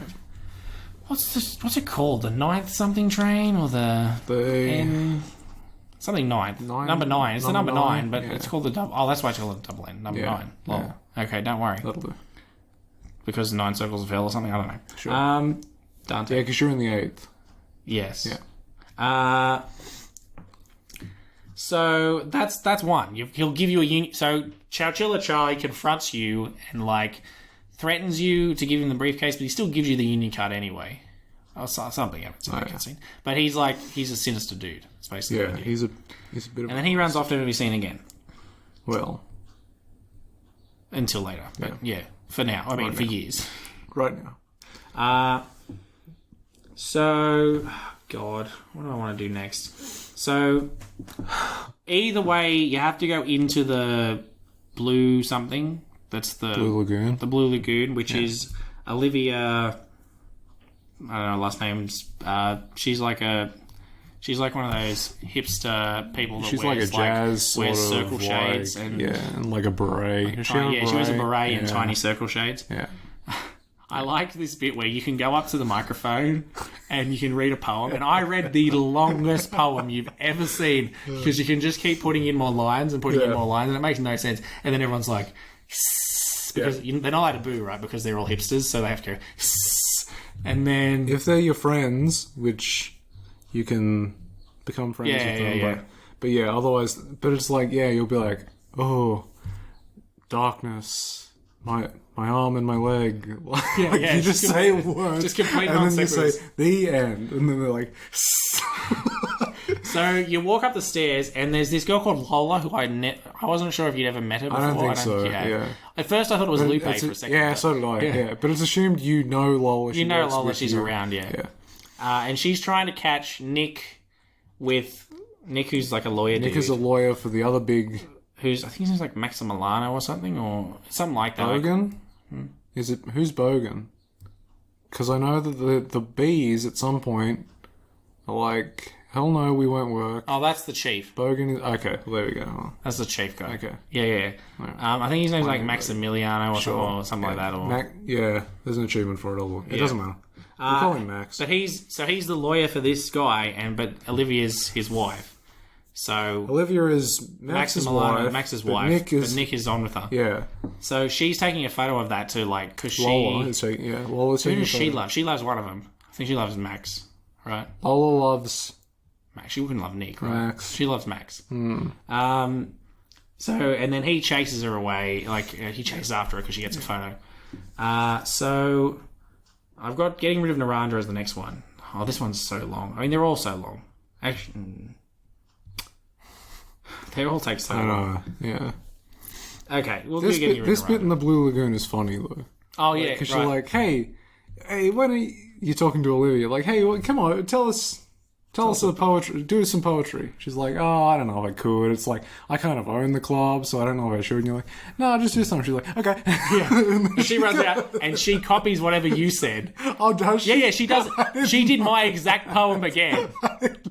No, I didn't. Oh, did she? Yeah. She does your exact poem again, and then everyone's like, yeah, click, click, click, click. I didn't know that. That's how you like. Because I hadn't done poetry yet in my one. I did it first, yeah. So you tell her, you're like, hey, you should probably do something. She's like, okay. And then she runs down. And then she gives this whole big spiel where she name drops Grim Fandango in it at some point. Yeah. And then, so she never did my poetry. She steals yours. If you've done one, yeah, you can then go ask her to do it again. She'll keep going, right? Right. She has like 4 of her own that she does. Yeah. And then if you've ever done one, she'll steal yours. And then like you can literally like you can do a new one and then she'll steal it again. Like, I didn't. Every time you ask her. So she stole my entire like 20,000 word spiel. And then they're all like, yeah. Because that, cool people, they only click when it's cool. Like they don't cheer. So that was funny. And then she has ones like she has some really bad ones too. Like one of her poems is just like ashes, 2 ashes, 2 ashes, Yeah, 2 ashes, 2 ashes to me. And they're like, yeah. Yeah. And literally it's like, she'll go through all of them. She's like, I haven't got any more. And you're like, yeah, but an encore. Like, you could do them all again. She's like, all right, I'll start again. Yeah. She starts again from the beginning. Yeah. So, yeah, she's shamelessly steals yours, but they all like you. So to get rid of Naranja, you get a turkey baster from somewhere. Is it here? Turkey baster is in the kitchen where you trap the waiter. Oh, yeah, it's in the VIP room, right. So there's, like, drugs water here that you can take. Yeah, I thought it was just dishwater. No, well, it's hookah water. Oh, I didn't know. That's why all the dudes get makes sense, dragged out in the club. sense. I just thought it was dishwater. I was like, that's kind of weird. But When I knew that part, yeah. No, it's like, it is technically dishwater, but I think it's got, like, the drugs. Yeah, okay. So you pick that up. Then you have to go all the way down to this other weird area where there's a tattoo parlor where Naranja's getting tattooed. And you have to... Yeah, Naranja is the sailor you need to get off he's the sailor you need to get rid of Naranja. off the boat so that you can take his spot. Yeah. You have to, like, open the dude's fridge so that his tattoo gun stops working. Runs out of power. Like, yeah. And then he'll look at you. He'll look at the fridge like, oh, what's going on? Oh, I can't believe you did that. Shut that fridge. Yeah, and then while that's happening, you have to drug his water, Yeah. Naraja's water, and then he gets knocked out. Then you steal the dog tags off his body. Then there's a more... Oh, there's more. Yeah, yeah. Then you need a metal There are detector. so many different things here. This one I hated, right? So you find this liquor behind the bar in your club, and he's like, oh, it's Marillier de Oro. It's gold. It's got gold in it. Yeah. Never mentions it again. And then you have to then think, if I drink this, it's got gold in it. Clearly, I will trigger the metal scanner. I think he has a throwaway line about, like, oh, if I drink any more gold or something, it'll be in... I don't know. He says some crap. I'm not paying attention to all Yeah, these I random know. lines. That's This the is thing. my There problem, are so many lines. So you have to go up to this... She's like a security woman for this blimp, or sort of for the whole customs area, and she's like very sexual towards you. Yeah. But it's like... She's like, If- oh, I if you can't try and walk pat you through- down unless you have Unless you something have- on you. yeah, something and on you're you. like, oh, okay. And then you walk through and she's like, put your stuff on the table, but you got to drink your gold stuff at this First, point. you drink your stuff first, and then go through, and then you'll show up because you got metal in Yeah. you. She's like, all right, you got to come to the back room with me. And then we get this. She basically talks to you. This is my for, favorite like, exchange in she the talks to you game. for like 20 minutes straight. And of course, with my dad being in the military, we moved around a lot. Mm-hmm. I remember this one town we moved to when I was in the 1st grade. Oh, really? Yeah, the only industry in the area was figs. Acres and acres of fig trees everywhere you looked. I myself never really cared for figs. I always liked dates more. Or prunes. Don't you just love prunes? They have such a great texture. They're all wrinkled up like my Grandma Hedwig's face. Oh, poor Grandma Hedwig. She was always forgetting things. I remember one time back when I was 6. Or maybe I was 7. No. I had to be 6 because Mr. Rufus was still alive. Now there was a good dog, Mr. Rufus. He was such a sweet little puppy. We didn't care that he was deaf. He was as deaf as they come, but he'd still try to bark. And it would come out sounding like a cat, coughing up a hairball, which our cat often did. He had such long hair. I don't really like long-haired cats, do you, Manny? They're just so... I like short-haired cats. They seem less stuck up. People think I'm stuck up sometimes, believe it or not. No, they really do. I don't know why. I guess it's because I'm so shy. I was shy all the way through high school. I never went to a single dance. Can you believe it? Don't get me wrong, the boys would ask, but I'd just run away. My mom said I could have been homecoming queen if I'd just smile once in a while. She always said, a smile is the most important part of any outfit. Well, maybe I would have smiled more, Mom, if you hadn't drank so much. Was I supposed to smile when the cops called us in the middle of the night to tell us to come get you out of the drunk tank? Maybe if I had smiled more, Daddy wouldn't have left us. We'd be together right now, you, me, Daddy, and Grandma Hedwig, and Mr. Rufus. And I'd be wearing my homecoming queen crown and eating figs and I'd... Oh, Mother! I'm so sorry!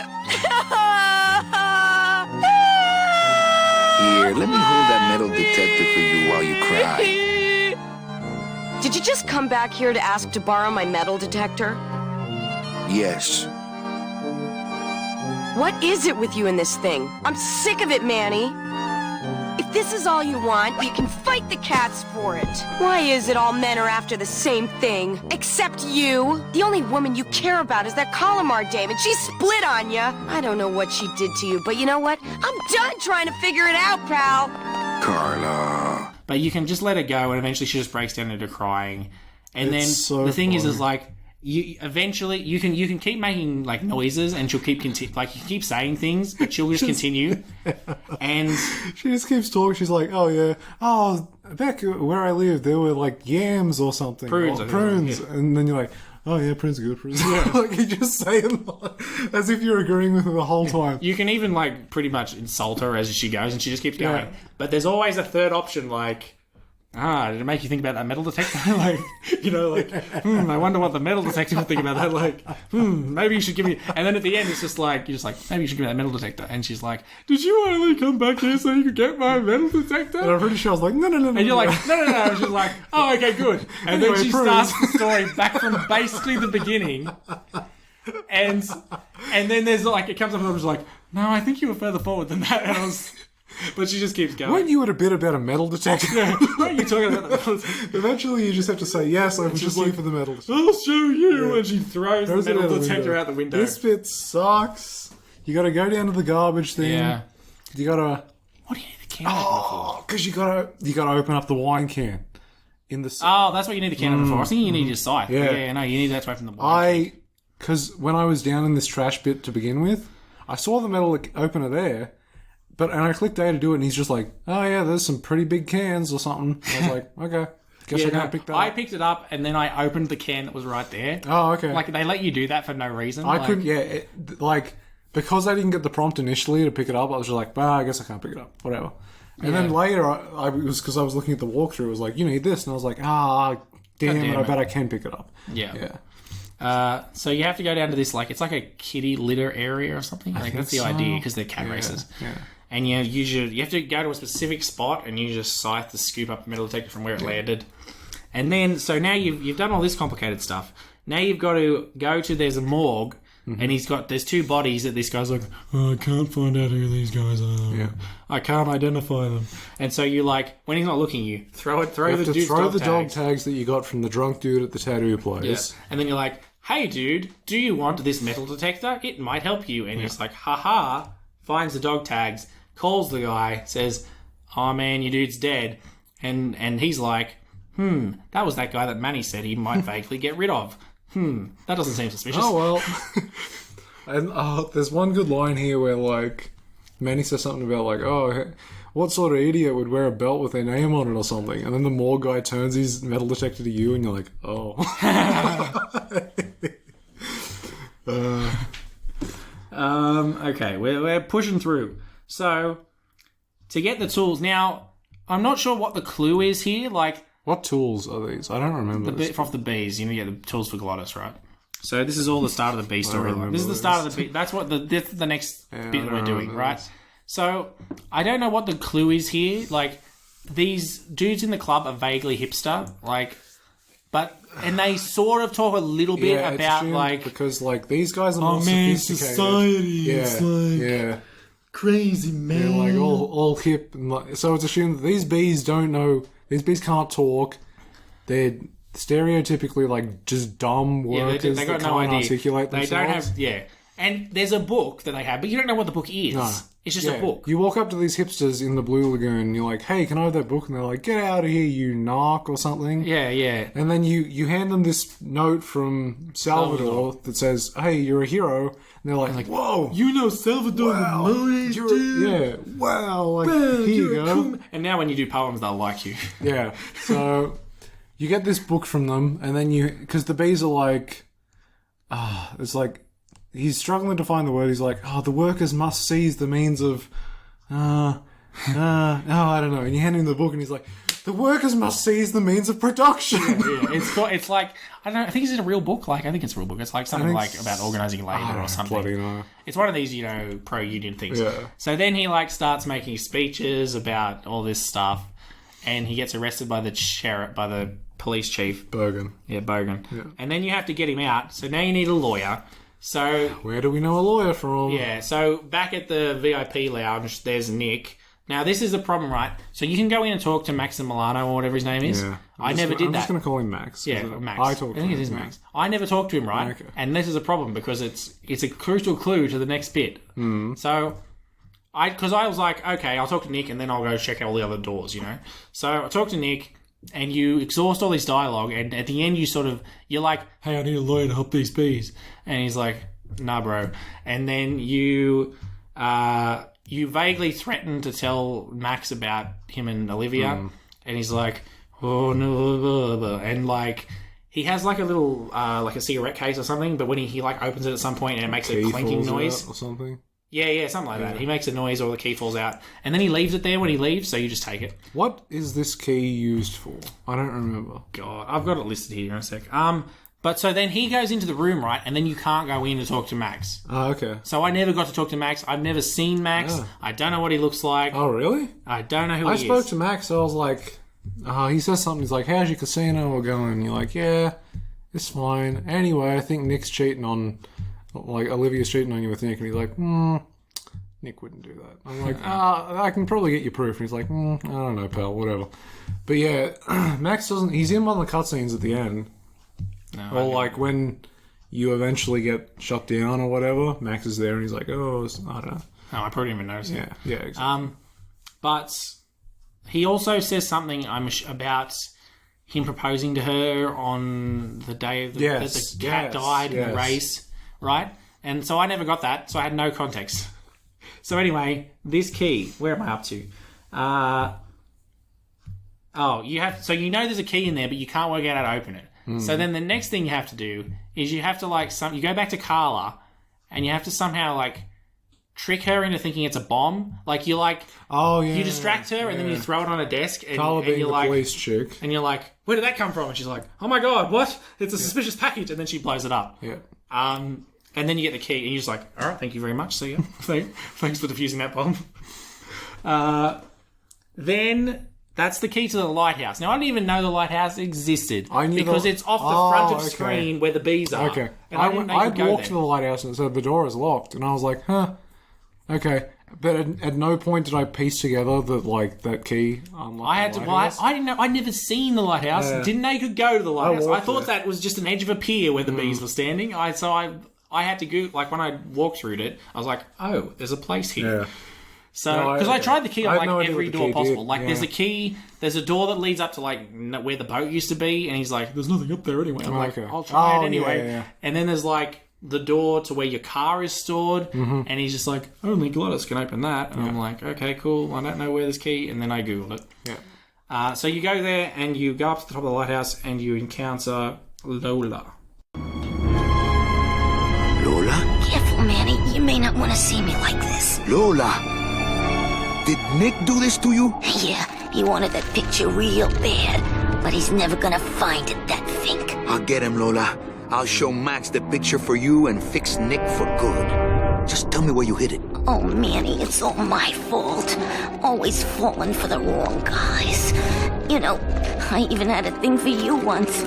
But you were so hung up on that Meche woman, I figured I didn't have a chance. Lola, where's the picture? Tell me, Manny, would I have had a chance? Never mind. You just want Olivia for me.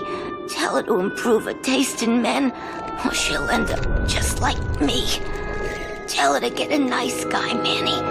Like you. Lola! Lola!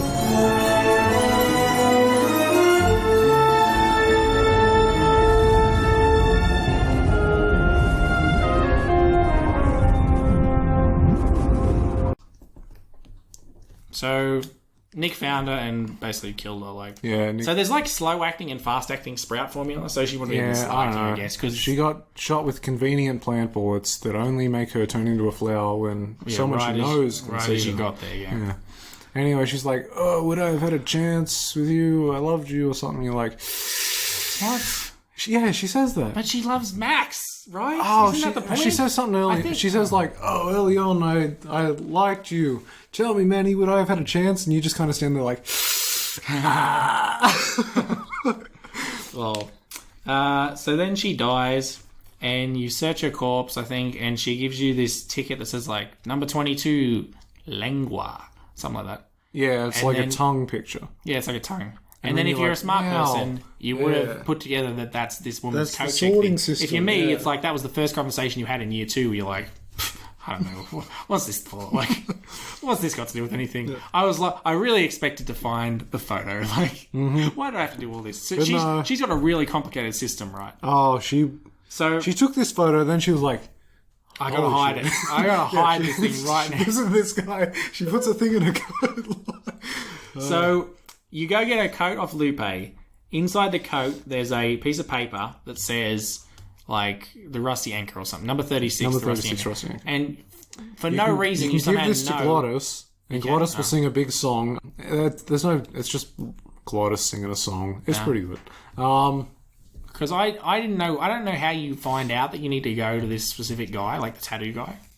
Yeah. It just seems like a random person. It seems like they want you to just go around showing it to everyone Basically. until you give it to Tattoo Man, he's like, "Oh yeah, I know a couple things about He's this. like, oh, that's one of my tattoos. This is my or something. most requested tattoo or something." Yeah. And then what does he? He looks through his book and he's like, well, there's a photo here. Oh yeah, and this is the photo of the race. This is a photo of a race, yeah. Of a cat race. So you're like, oh my god. Using this, you're meant to infer that, like, you can see in the background there's a blimp that says, "Will you marry me, Olivia?" So Yes. you're like, oh, it's on this day. And then if you also talk to one of the, like, ticket officials, they're like, "Oh, have you come here for a cat hat? We only sell cat hats on Tuesday." So you're like, oh, okay, Tuesday, because you can see in the photo people wearing cat hats. It's so... And then... So there's 3 things on this ticket. These are all the things. So the number 6, race 6 is easy because there's 6 on the picture. Yeah. There's a cat that vaguely might be dying. I mean, I don't know. I've never seen a cat race before. Maybe that's just how a normal cat race ends.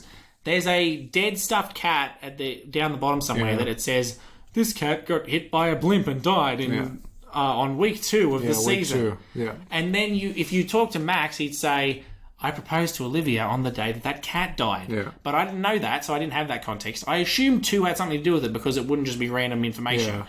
Then, there's a ticket booth on one side where you can put in your tickets, and there's on the other side, he goes, are you here for a kitty hat? And he's like, We only do them Tuesdays. we only sell kitty hats on Tuesdays. So then you got to and then you got to look at the photo, and apparently they're wearing kitty hats. I didn't even look at that. Yeah. See, like... So you got to put in 2 for week 2, Tuesday, because that's the day Yeah. they do the hats. And race 6. And race 6. And when you do all that, you can then give it to the bloke, and he'll give you... He'll give you what he thinks is the race photo, but she's swapped the race photo.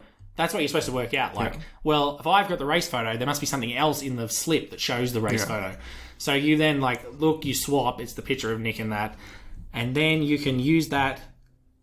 I don't know where... Here's the thing you do that. too, right? Because I looked at the walkthrough and I knew that it was 2, Tuesday and 6, I'd punched that in and thought, oh, mate, I can just shortcut this. I can go straight to the ticket bloke. So I did 2, Tuesday 6, gave him the thing, and he was like... He gives you something, but it's just another race picture, and you're like, oh, dang, okay, did I do that wrong? So 2, Tuesday 6, no, wrong, 2, but no, you have to go to the tattoo bloke so he can give you the picture before you can progress.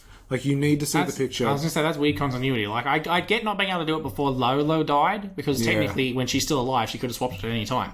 But after she's dead, it should work, right? You have to talk to the tattoo guy to progress, because the game, I guess, doesn't want you to brute force it. Yeah. Well, the game probably, like, in 1998, I know, it's probably no one would scripted know in to such a cheat. way. Like, that's the thing, so... Unless you really, really brute force it, but there's, like... So many. There'd be so many I mean, you can go up combinations. to, you got every day of the week and then up to like 9 on each side. So- Plus, I don't think there's any really indication of which side is the race number and which side is the week number. You just have to guess. Yeah. And then, well, you can do one. And You then could brute force it. You can do but one and then you even can look at your ticket and he says, this is the ticket for week 2, Tuesday, race 6. So that's... Yeah. But anyway... So then you show the photo to Nick. He's like, all right, I'll help the bees. The bees are now Viva la Revolution, and you can steal their tools for Glottis. hell no, we won't work. Yeah, whatever. Bogan is a big fat... Yeah. It's still not over. I told you it would take forever to do week 2. It's taking us half an hour at this point, year 2. We got to stop. We got to skip some things next year. Oh, yeah. Glottis now won't leave because he loves the cats and he's an alcoholic or something. So you then have to rig the casino just by randomly spamming the button. Well, there's a specific table that's supposed to be the chief's table, but you don't know that. Anyway, you got to do the magnet thing. And then he shuts you down. He's like, oh, isn't it meant to be number 2 that was the winner? And then the guy's like, oh, no, I'm sorry. No, the winner number was 14 or something. And then he's like, that's it. You bastard. You're not helping me win. He shuts you down. Yeah. And so then you're like, uh-oh, got to get out of here. Glottis, you're cut off. We got to go. Yeah. You get on the boat as like a passenger. Year 3. Year 3. You're the captain. You're now the captain. Yeah, it's the same thing. You were a peasant, and now you're. If Manny had just stuck with his job, his initial job, he'd rerun that thing in a year. Oh well, not his He'd be Reaper running job in a year, because it's rigged against him, bro. He used to be the champ, but then he got rigged against him. So you let custom guys on board, and then you get a pigeon immediately that says, the custom guys are going to try and kill you. Like, they're secret agents. And you're like, uh-oh, run. You hide in the thing with Glottis in the back. Like the control room sort of thing? Yeah, it's the control room, but it's at the back of the ship. So you have to, like, okay, there's anchors. You have to, like, hook them together and then rip them. This bit took me a while. Oh, it took me forever. Yeah. You have to, like, hook them in a certain way, and then you rip the ship in half, and then you reverse off with just your half of the ship. So all the custom bit guys are left. sinks. Your boat takes off and eventually sinks. Yeah. But you can breathe underwater. And so yeah. can Glottis says like, oh, I can't breathe underwater, Manny. And then you're like, bro, you live without a heart. Just grow up or something. And he's like, yeah, I guess. And then, so you two are underwater and you come across...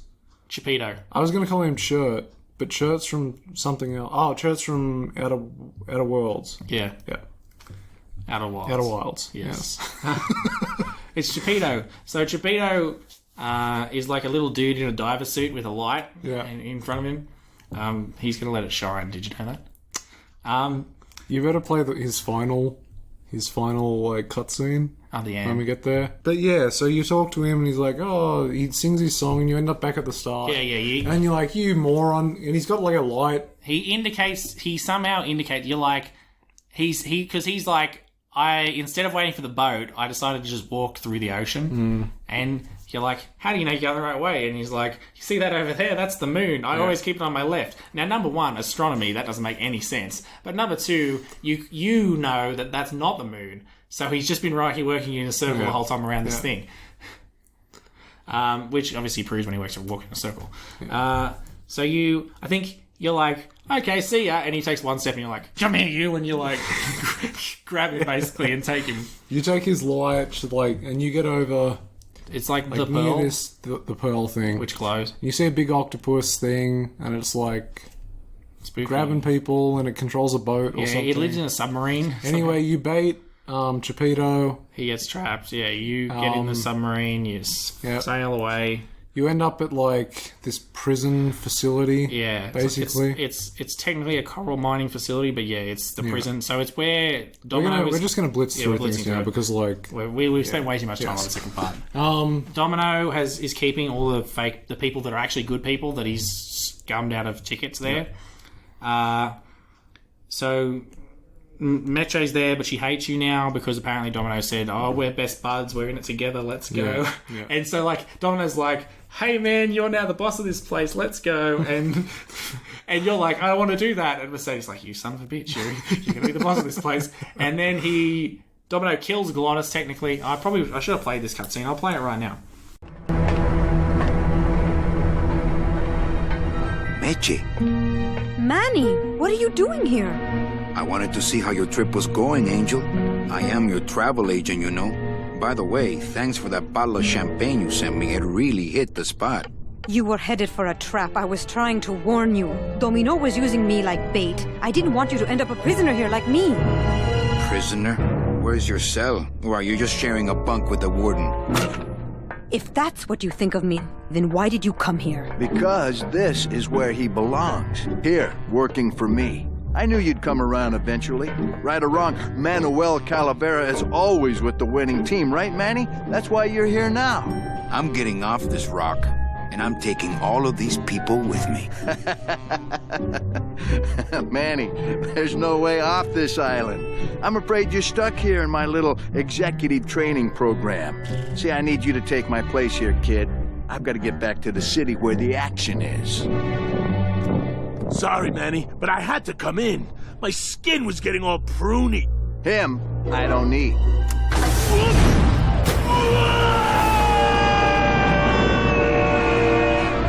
I'm gonna grind you to powder for that, cabrón. Maybe later. But for now, let me just show you your new office. Well, I mean, It's pretty long, is the thing. yeah.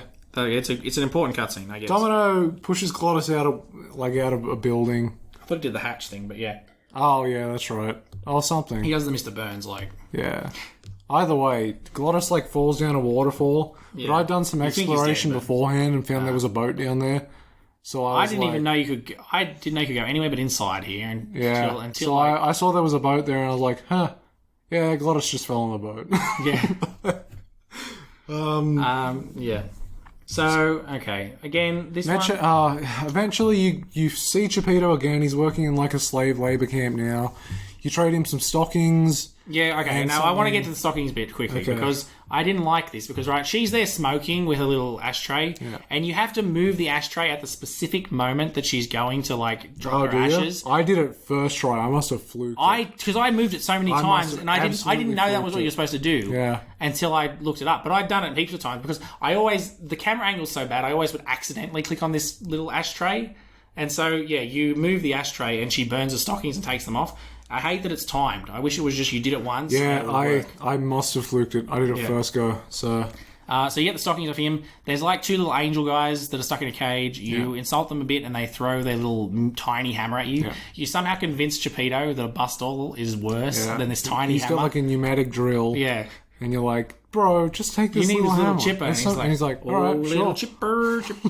He loves to sing. So you take the drill thing, and you take a gun off him, which has no bullets, mind you. Yeah.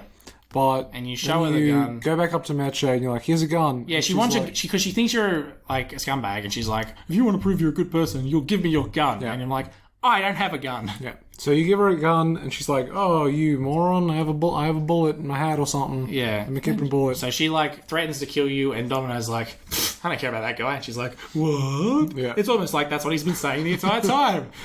And then she points the gun at Domino. Yeah, and then he just I think she's like, she doesn't won't give shoot it. him or Yeah, something, or- he just hits the gun out of her hand or some crap. Yeah, and then he locks her in. Throws her in a cell. Yeah. Okay. And then, so you've got... Oh, you have to do this complicated thing to raise this ship that Glottis is on. You get into this thing that goes around the island, and you have to, hook it onto his ship and then drive around, and it picks it up. Yeah, and you got to, drill... You got to descend the chain into some spinny crushes at some point. You got to drill off the grabby bit of the crane. Yeah, there's so much. There's a lot to there's a lot to that. But anyway, whatever. You raise the ship and Glottis is fine. Oh, this bit with Meche. I did this. I didn't look up a walkthrough for this because it was simple enough. It was straightforward to figure out how to get into the cell. I thought this is the bit that I didn't get though, right? Because I was like, it's a bus stall. Surely I can get in. And I walk up to the door, and he's like, I don't want to bust all that. And I'm like, dude, come on, bro. Yeah. So you can't bust all the door. You have to bust all the hinge. Yes. So you have to be in a specific spot, and that was why I had to look it up. Yeah. But then there's there's a weird turning puzzle where you have to get all the locks together. I think it was pretty simple. It made sense in the end. It took me a while, but it made sense. Anyway, you get in, and then it locks behind you because you're an idiot. No, you close lock it behind you yourself. for some reason. Well, you go in there and she's not there, and you're like, oh, she must be somewhere secret. And then for some reason, you close the door on yourself, and then zap the lock to close yourself in. And that's when she comes out. She's like, you moron. Yeah. And then there's a giant axe. I fluked this bit too. Well, on the specific spot. Yep. I just dragged it in and dropped it, and it broke up in the ground. I was like, so there's a suitcase there that's got fake tickets in it. You know that they're fake because the real ones are fluttery, and for some reason you only put that together that the ones that you gave Charlie were also fakes.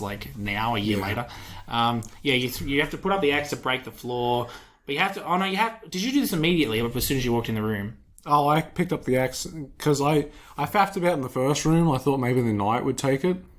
Yeah, I tried to do that too. Yeah, but then I was like, oh, yeah, but like, was that like the first thing you did in the room? Yeah. What you're actually supposed to do? You're meant to do some sprinklers. Yeah, you're supposed to like set the sprinklers and then turn off the sprinklers, and then the water will drain in that one square, and that's when you know what the square is.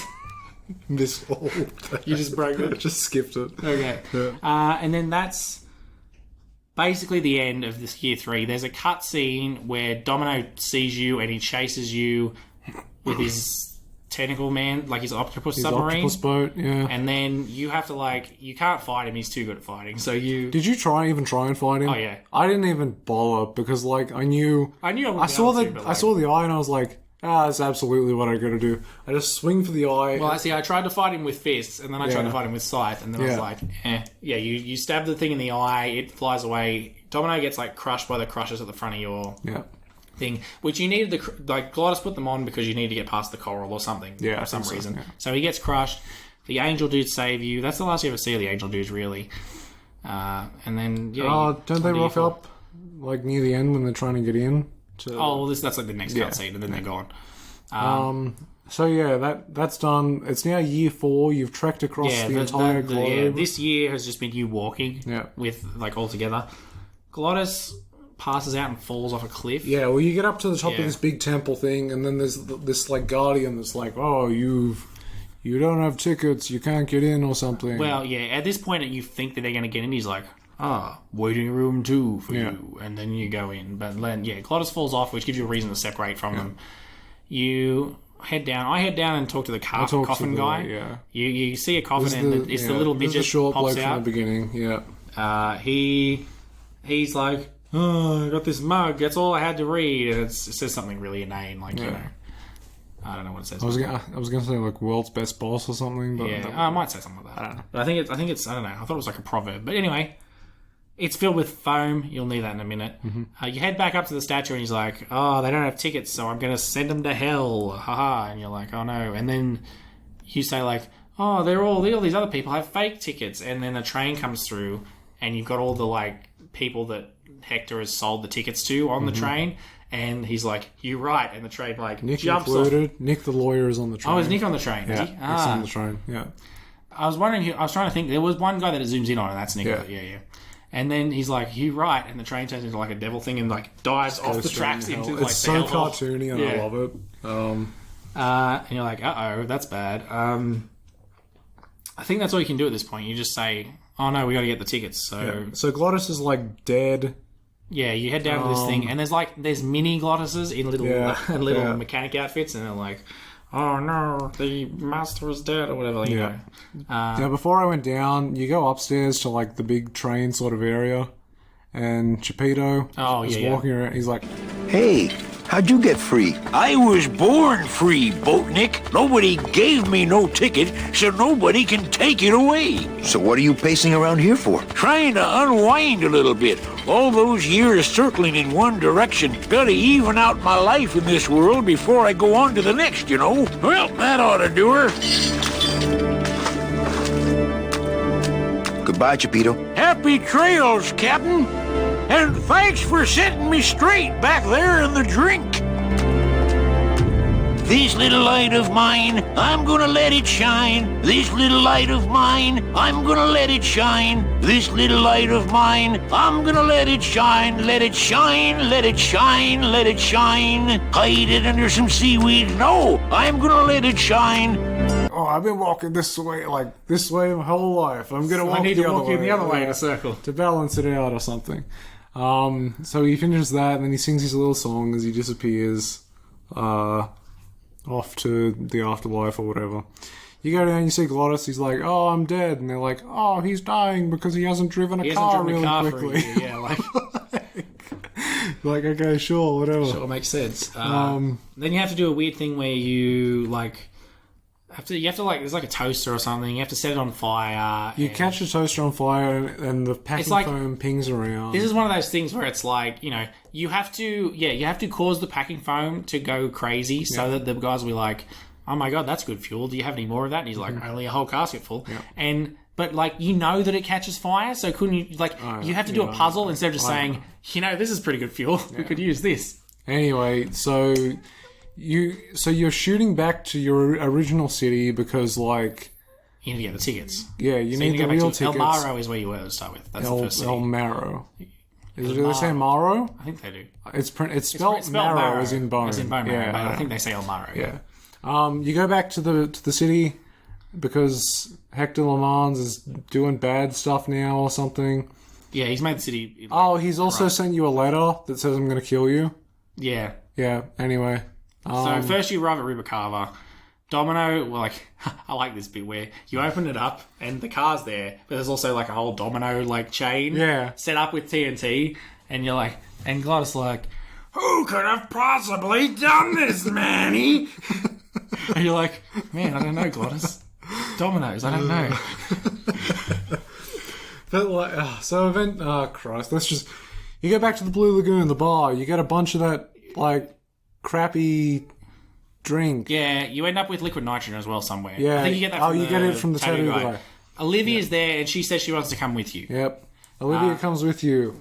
You give the wine or crap to Glottis. The drug stuff to Glottis. He vomits all over the ground, room. but doesn't knock over a single domino. Yeah. Don't know how that works. You But then liquid you freeze nitrogen in it, you disarm you the can walk bomb. in. They do this really cool jump cut where he goes to disarm the bomb, and then it, like, the cutscene goes straight into flames, and it's like them now driving to fly a car, which I thought was really nice. Yeah. You get confronted by the Resistance, you arrive, and the Resistance are all there. They've got their little pigeons, they've got Ava, they've got You're in everyone. Resistance base. One of the guys hops in on like one arm because he got killed. Like I think they. Oh no, he comes in like sprouting, and then they cut him in half. Yeah, in half. So again, you got a bunch of different things to do now. Yeah, well, let's just rocket through it because we're at We're at 150 now. Yeah. Okay. So, and that's without cutscene. That's without cutscenes at the end. So it's going to be a big one. The listeners are longer than that. Okay. So first thing you need to do is you need to get painted so that you can turn up in the casino without getting spotted.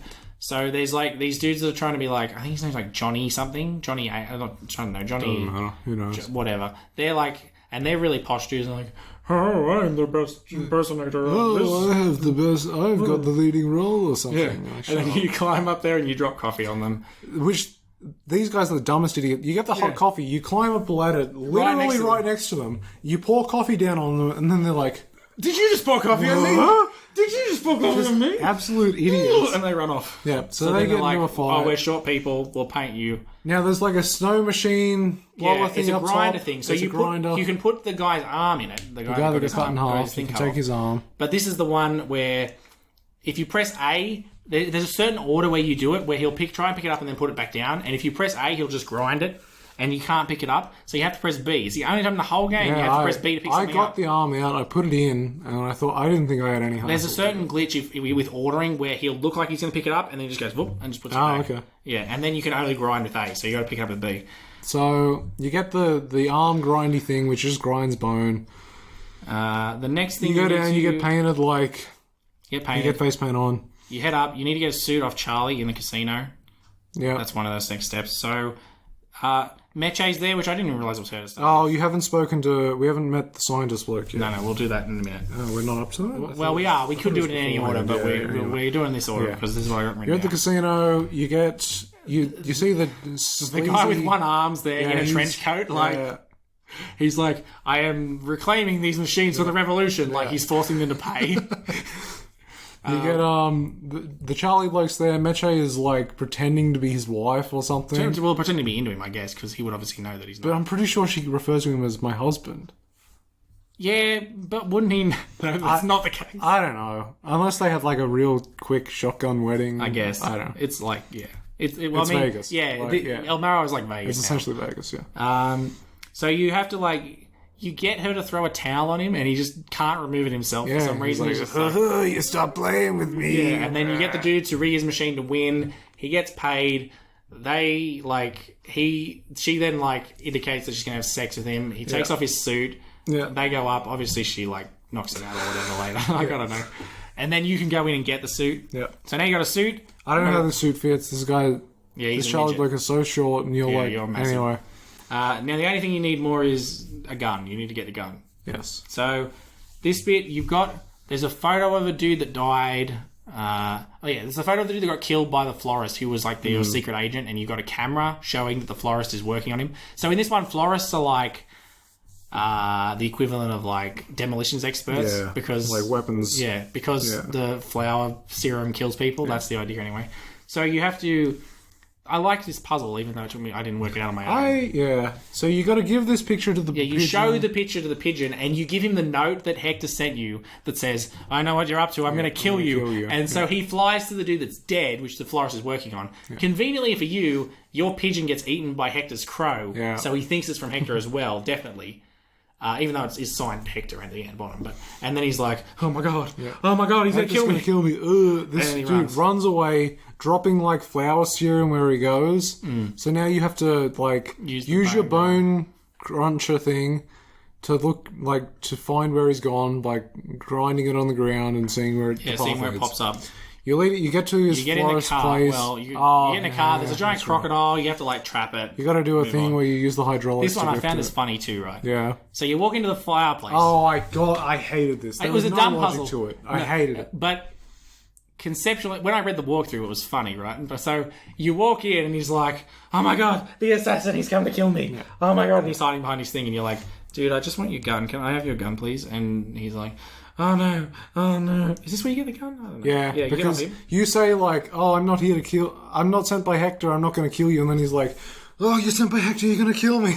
Yeah. He says whatever you say, but slightly alters it to like fit his narrative. And then eventually you leave, and the little door. He's like, "Get out, get out, get out!" So you leave. The little doorbell rings, and then you turn around, walk back in, and he's like, "Hey, welcome to my shop." Because you have to like scythe the bell because the bell is taped or something. Yeah, you have to cut it. Yeah, I hated it because I was like, dumb, am I missing something? It was dumb, but it was comedy. Yeah, you walk out, and then you come back in, and he's like, "Hey man, welcome to my shop. How you going?" Despite the fact that he thinks that this at several points he looked at me. If you walk up to him, he'll look at you, point the gun at you, like, "Get out." Yeah. So I left, came back in, was like, "Hey, can I have a gun?" He's like, "Yeah, man, hey, here you go. Oh, do you want some bullets with that?" Yeah, I was like, "All right, cool, man. Bye." Conceptually, it was funny. In practice, it didn't make much sense. No. Anyway, you go back to the casino. You meet with the bloke you initially sold. The cleaner bloke. Oh, I was going to say the pink guy first. Oh. That's stupid. I brute forced this, which is almost impossible to do. Yeah. He's like, only a true friend of Hector would know this answer. Like, how many... He has so many different questions you on stuff. It's always the last number that appears. I never even saw the numbers. I guessed it. Okay. I guessed it. I still have never seen any numbers. They're up the behind you. When he asks you, apparently there's numbers behind you. Yeah. Never saw them. I was just picking random. I just picked likely numbers every time, and I one time guessed it was 4. No. It only took me like 10 goes. I was actually quite impressed because this number goes up to like 37 or something. Yeah. And I guessed 4, and he was like, "You got it." What? Anyway, what is this guy's logic though? He's just asking you random questions and picks the random number. Yeah, but why would he? If he was doing that, why would he tell you if you got it right? I don't know. Yeah, that's the thing. Shouldn't the answer always be wrong if he's just messing with you? Yeah. Anyway, you go in, you see the bloke that's like the original bloke you first spoke to. Celso. And his wife. His wife is now with him again. You can choose to either tell him that you're his travel agent dude that's Hector's friend, or you can say that you're not, but either way, he thinks you are. I was just like, "Oh, here, you want tickets or something?" And he's like, "Yeah, you're right, I do." He goes in and he's like, "Wow, that salesman is really good." Yeah, well, what you have to do is you tell him about your like vacation, which is your vacation is like the last 4 years walking across the universe. Yeah. And he's like, "Oh damn, this sucks. I better get a ticket." Yeah. So he says to Hector, "This dude's all right. He's a cool salesman." And Hector's like, "Yeah, that's why he's our best guy." So then you go, Hector invites you in. He's like, "Oh, this could be your office." Am I talking about just a job here? Or am I talking about opportunity in the general sense? We've had a lot of openings in this office in the last couple of years, and frankly, we've had trouble filling them. I could really use a closer like you on the team. This could be your office. Yeah, try this on. See how it feels. That's yours too. And as an added bonus, 2% of these, Mr. My name's Calavera, and I want a bigger cut. Oh, but Mr. Calavera, I'm going to need most of these to get myself out of this world. You see, I've been a very bad boy. I'm going to deliver those tickets to their rightful owners, and I'm going to deliver you to the compost pile.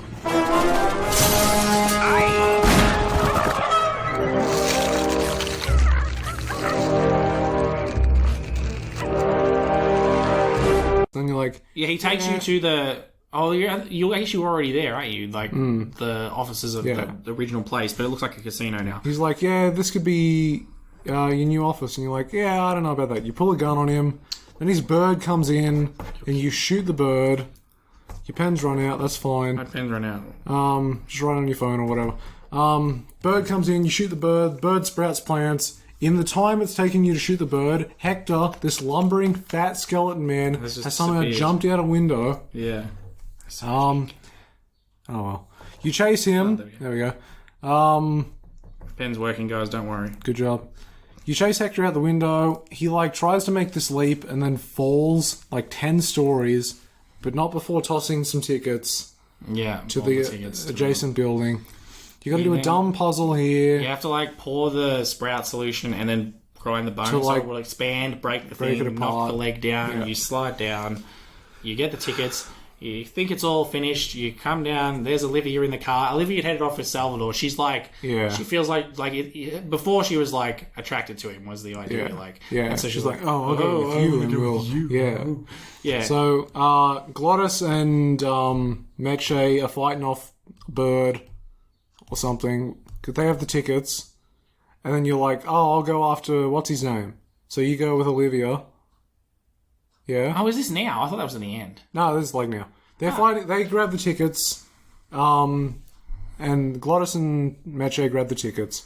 You go with Olivia in the car, she's like, oh, I'll take you to blah, blah, blah. No, you've got the tickets with you. Do you? Right? Because she's looking through them. Then what are they fighting? I think that bird's at the end, isn't it? No, this is right, because you're at, like, the escalators. Yeah. I'm pretty sure that's now. I thought that was right at the very end. Because you go with Olivia and then... Anyway. Oh, I think, like, she drops the case when the bird attacks her right down the stairs or something. I don't know what happens to Meche. Oh, no, that sounds about right. She drops the case down the stairs and Olivia picks it up. And you're like, hey, cool, give that back. And she's like, haha, lol, no. And then you see that Salvador's just been beheaded. Oh, yeah. No, you get in the car and you're driving with her and you're like, where's Salvador or something? And she's like, oh... That one must be yours. Don't forget to send for help.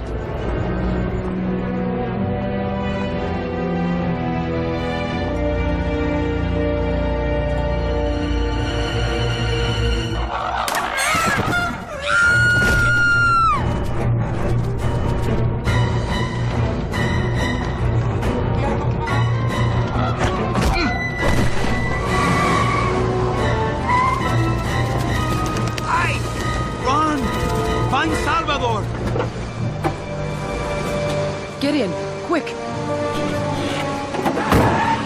We were supposed to have coverage back there. Where are all of Salvador's men? I don't know. He hasn't told me yet. Hola, Manuel. She makes some stupid pun about him being ahead. Anyway. I would have played that cutscene so we can clear all that up anyway. So Olivia takes you to his greenhouse that old mate's at. Hector LeMans. Yeah. You go fall off I don't know. He gets to this greenhouse. You go up to confront him. God. He shoots you. Yeah. No. Eventually. Does the Olivia thing happen first? What? No, he shoots you first. Okay, he shoots you. You're like, He gives you he's like, oh, I don't have any fast acting left. These are slow acting ones for plot convenience. Yeah. So you like stumble out into the field to die, but luckily the only thing you have left on you from previous levels is the liquid nitrogen. Yep. So you pour that on your flower. That stops the flower from sprouting. You go back down where Olivia's sorting through the tickets. Yeah. Salvador's head. No one here can whisper. Apparently, he's like, hey. I can kill her and myself with this thing in my mouth. Yeah, he has like a sprout tooth that he can like... And then Olivia like turns around or something and she's like, what's going on here? Get back in there, your head. And then Salvador's head spits in her face and kills her and himself with flower power. He says like, oh, the keys to the car's on my body. which is buried out the back. Mhm. The ticket like floats over to him because the real tickets follow the person that they fly belong to. Yeah. So you have to use the ticket to find where his body is at the back of the greenhouse. Yeah. You Then you can get the gun. keys from his body. And then I really wanted to walk up the greenhouse and just shoot So the did guy. I. but That's you what I can't do did. that. You You're won't like, let me oh, I have to wait till he's wasted all his bullets or something. And I was like, okay. So yeah, instead you like shoot the sprinkler system basically, like a tank, and it like That heats injects the- it flower injects power all the into the flower water. power, sprinklers him, he dies. He just explodes. The whole greenhouse like explodes in plant. That's power. it. And then at the end, you and Meche are on the train together, and it's all. Yep. You can count them if you want. They're all here. How about yours? The company gave me one on the other end. Sort of a retirement present. And, demons ride free, right? Aw, Manny, you know I can't go with you. I'm a spirit of the land and all that. I can't ever leave this world. I guess I got so wrapped up in saving people, I just assumed I'd be able to save you too. Yeah, but I don't need to be saved. I like it here. I'm not all alone in that basement anymore, thanks to you. I got a new job and all these new friends. I'm a big demon success story. So, I guess this is it then. Come here, give me a hug. You were the best boss I ever had. Bye.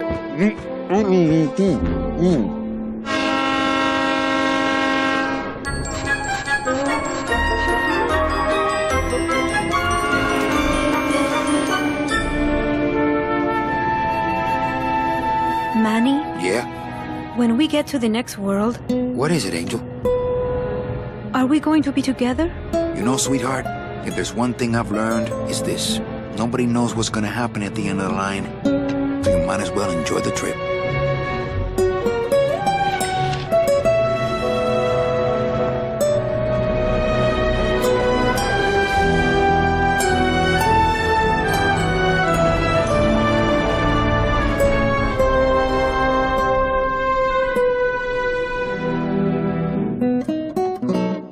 Glottis is so. like living his life, I'm pretty sure.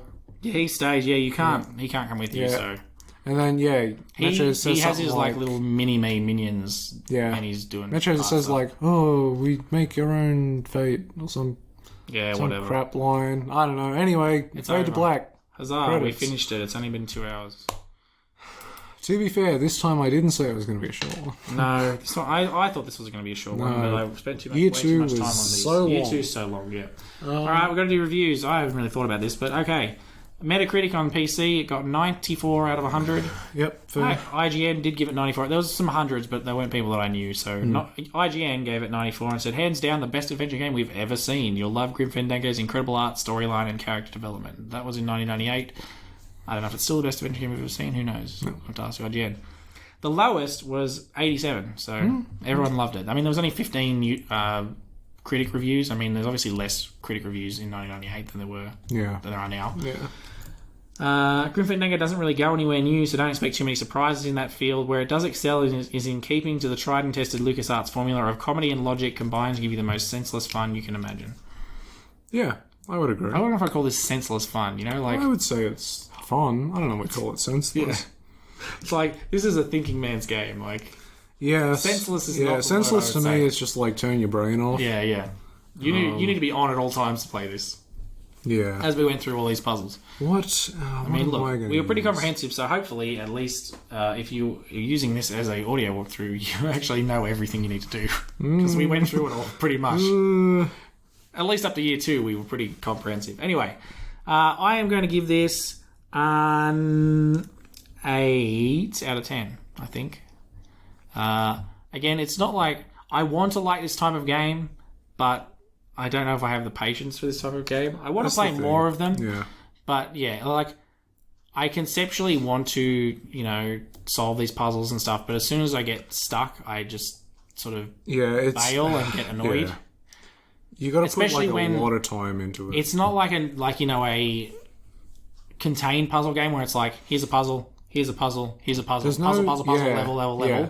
It's like, you know, when you're in. I'll give you Thimbleweed Park as an example. In Thimbleweed Park, near the end of the game, you have 5 different characters you're playing at once that can all go to every place in the map pretty much and do anything. So it's like knowing which specific person with which specific item has to do a certain thing is like, you know, it's just there's just too many options for me to think to like try and puzzle it out a lot of the time. This one's not as bad, but it has the same problem where, you know, there you get into these open worlds like Rubrikava, and you got 3 objectives, and you've got all these different places you can go and people you can talk to and things. And it's like this just seems like there's too much if you don't immediately know. It's not linear puzzles. It's like here's 5 separate clusters of puzzles in the one circle, but they all kind of link to each other. But they're linear in a sense, but also like like you have to do puzzles to get a piece to work with another puzzle over here. Yeah, and you're sitting there like do I need this item now? Like maybe I think I know what I need to do with this item and it's not working the way I think it will, but maybe that's because I haven't done this thing yet. Yeah. Like for example, if you cheated to do that, but brute forcing the tickets, it's like you had the answer, but you couldn't do it yet. And then like add in the fact that like even sometimes the prompts don't work. You might be thinking you're doing something, you're in the right spot, but it's like, oh, I can't do that here. Yeah, they can't open up. Like, I can't bust all this. Whatever. Like so, yeah. So that's where it falls down for me. But I think you can't make a game like this that's story based puzzle. Oh no. And really have anything else like with these sort of open world stuff. So I think that you got to take the good with the bad in this case, and I think it levels out, and that's why I'm giving it an 8 out of 10. I'm giving it 8 out of 9 Circles of Hell, which is like a 90, something like 88. I think it's a really good game. The puzzles are kind of dodgy, like they're a bit fiddly. Controls are a bit fiddly, and like clicking buttons to make sure you want to do this at a certain point is fiddly. But I love the voice acting, I love the characters, I love the story, I love the art style. Maybe not the style, but the sort of like aesthetic. Yeah. I like the whole sort of Day of the Dead, sort of Mexican-y, Aztec-y, sort of... Yeah, it's different. I like that whole aesthetic. Remember, I think I was talking to you on recording right about this game last time, and I said there was like a game that I thought was the same as it, but it wasn't. I think it was actually just this. Yeah. I think this was the game I was thinking of, but I didn't think the game that I was thinking of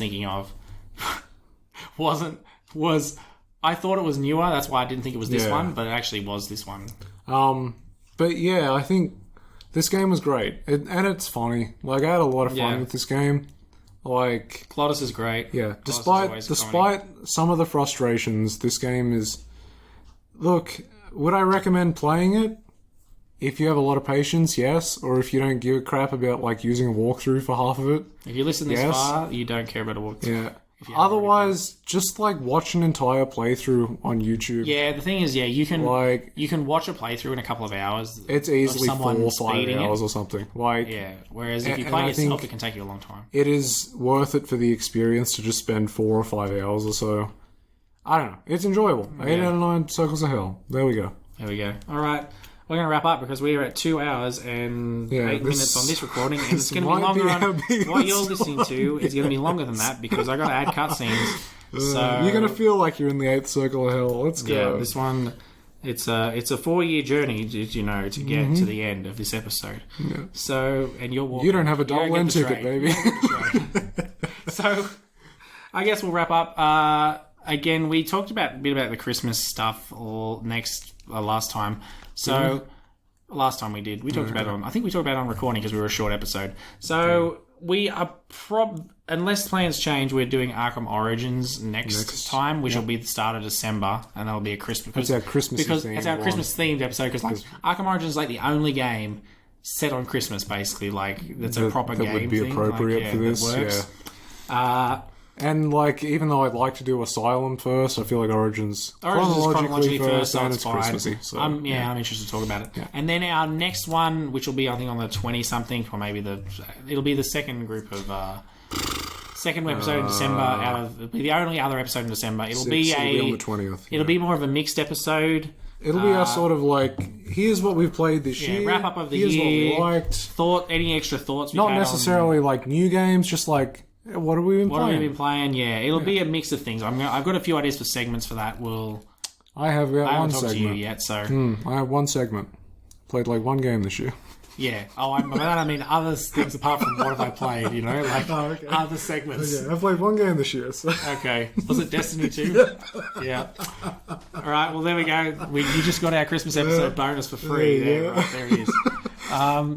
Anyway, we'll have more on that probably. I'd say next episode we'll announce if there's anything that I need to announce for that episode about what's going to be on it. Because I've got no ideas. Anyway, with that, I've been Matthew. I've been Ben. This has been the Pass Play Gaming Podcast, and we will talk to you again in a fortnight. Bye. Ooh, a request.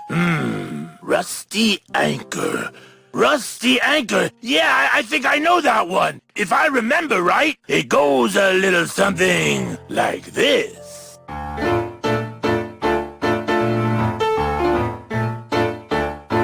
Oh, my boat's got a rusty anchor, rusty as she can be. Every port I go, I drop her, but she always come back to me. Oh, rusty anchor, going down, down, down. Oh, rusty anchor, guess I gotta hang around.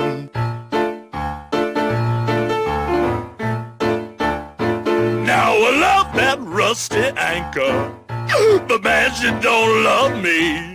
Hell, this morning I woke to find us both a-drifting out to sea. And every chance I get, I thank her for never leaving me. Well, my bones are carved up driftwood, but she won't never set them free. Oh, rusty anchor, going down, down, down. Oh, rusty anchor, guess I gotta hang around.